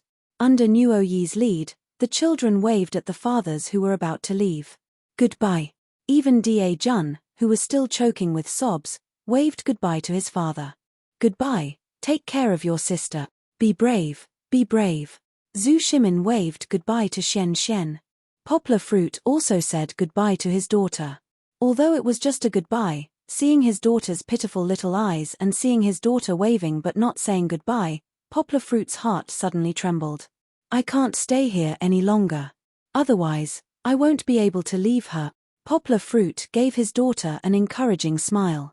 Then, he grabbed the bag with both hands and left with his father's group. When they reached the middle of the stone bridge, Poplar Fruit finally couldn't help but look back. It was just a glance, and he saw his daughter in the crowd. Unknowingly, the little girl's eyes had turned red. She was also looking at her father in a daze. When their eyes met, the emotions that had been brewing for a long time were finally about to explode. "Papa!" Suddenly, a cry that made Poplar Fruit's heart tremble even more violently pierced through the clouds. A small reddish-black figure pushed through the crowd and stumbled toward his father, who had already walked more than 10 or 20 meters away. At that moment, Poplar Fruit's eyes also turned red. He forgot about the damn program and turned around to run, tightly hugging his daughter who was running towards him. Woo-woo, woo-woo. The little girl was already sobbing. She pursed her lips and desperately wiped away her tears with her small hands. Poplar Fruit held his daughter's hand to prevent her from rubbing her eyes. Then, with a slightly choked voice, he said, "Kiki, don't cry. Papa's heart hurts when he sees you cry." In fact, the father and daughter had been suppressing their emotions. Needless to say, Poplar Fruit didn't dare to cry. In order to fulfill her promise to her father to take good care of her younger brother and sister, she didn't dare to cry. She reluctantly told herself that her father would come back. Kiki was the most sensible because she was too smart. Her IQ far exceeded that of other children of her age. Even brother Kang might not be as smart as her. However, Kiki was only a 4-year-old child. When she saw her father turn around and leave, the panic and sadness that she had been suppressing for a long time all surged up. It was as if her father was really going to leave her. That kind of heart-wrenching pain turned into a heart-wrenching cry. I. The little girl was like a tearful person. She wept endlessly, but she still held on to her father's neck and said her inner feelings. "I don't want you to not be here, woo-woo." Hearing his daughter's affectionate confession, Poplar Fruit couldn't help but tear up a few drops. However, he still forced himself to remain calm and said to his daughter, "Papa won't not be here. Papa will always be here. It's just that this time, Papa needs to leave you for a while. I also need to do Papa's mission, so Kiki needs to learn to be strong now. Papa might not be by your side at night, but Kiki, you have to be obedient and sleep. When you fall asleep, Papa will come back in your dreams and tell you stories," Poplar Fruit said. As he spoke, his voice started to tremble. Perhaps he didn't feel it, but many of the audience sitting in front of the TV felt it. Regardless of whether they were male or female, they couldn't help but wipe the corners of their eyes that were still wet. Earlier, when Kiki was crying at the top of her lungs, everyone was already crying.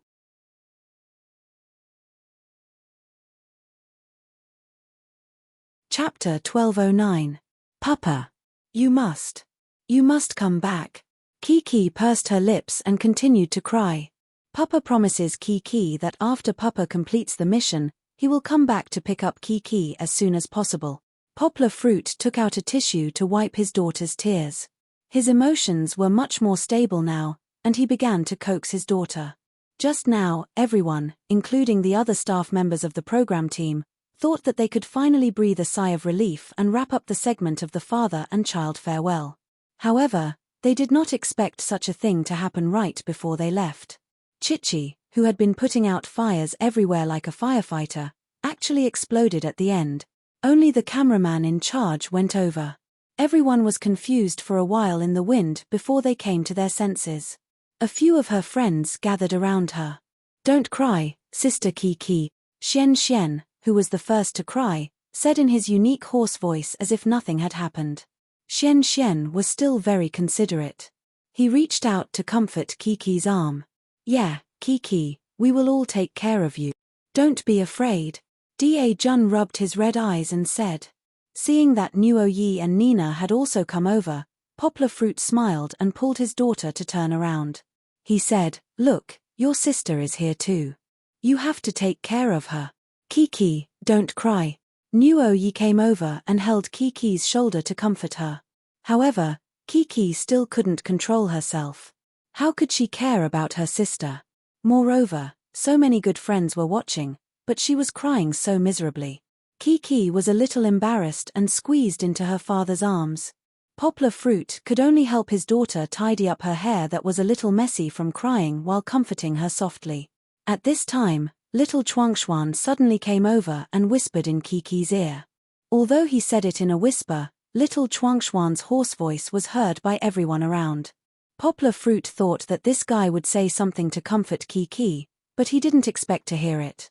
Sister, don't be afraid, I'll sleep with you tonight. I will accompany you. Nuo Yi also stepped forward and mimicked Shen Shen. Little fatty Shen was elated. He pulled Nuo Yi's hand and said, let's sleep with her tonight, okay? Poplar Fruit was stunned. They were trying to take advantage of the situation. I haven't even left my daughter's side yet. What are you guys lining up to do to my daughter? Of course, Poplar Fruit knew that the two children had good intentions.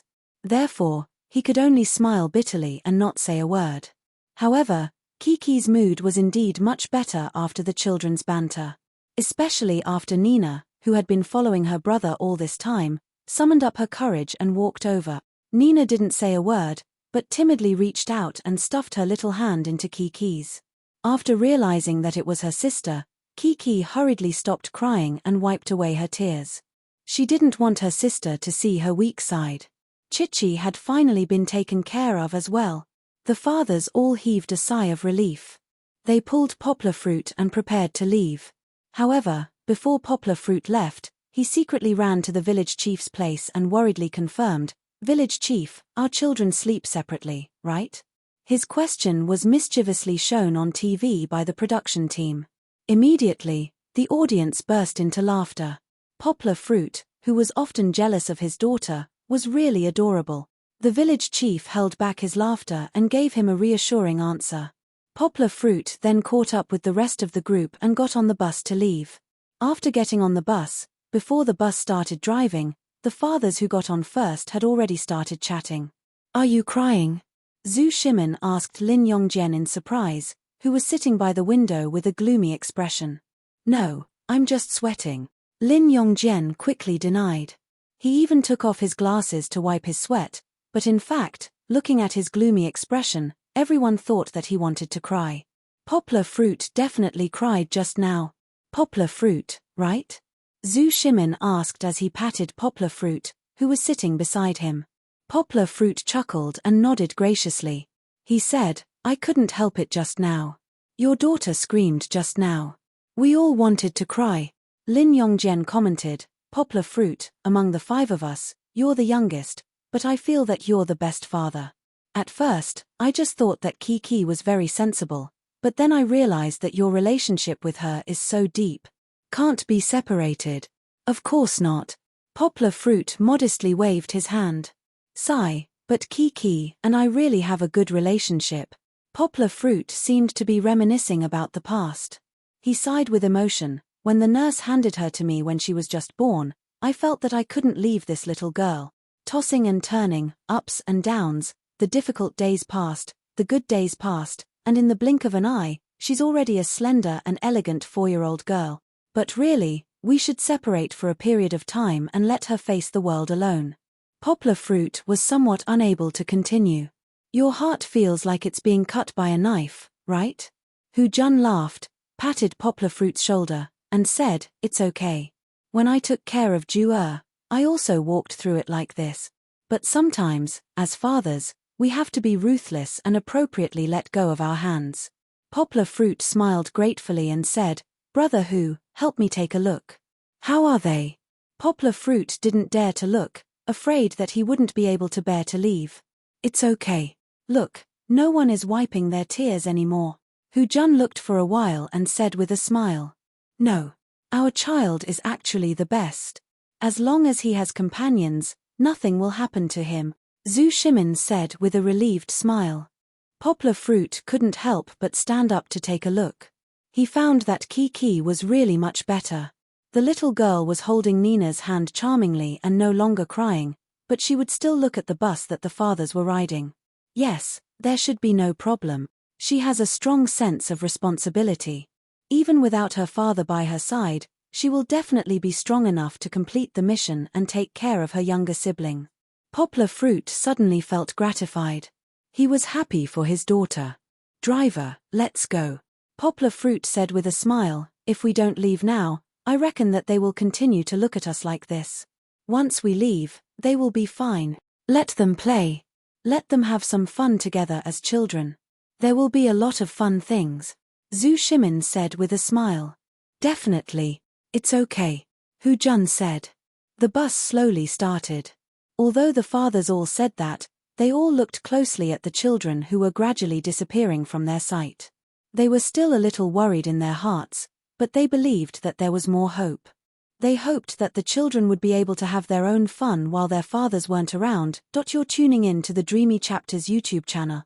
We're so grateful for your support, and don't forget to subscribe to join us on this incredible journey through captivating stories. Your generosity through donations truly makes a world of difference, as it's the primary source of revenue that allows me to expand and enhance this channel for you.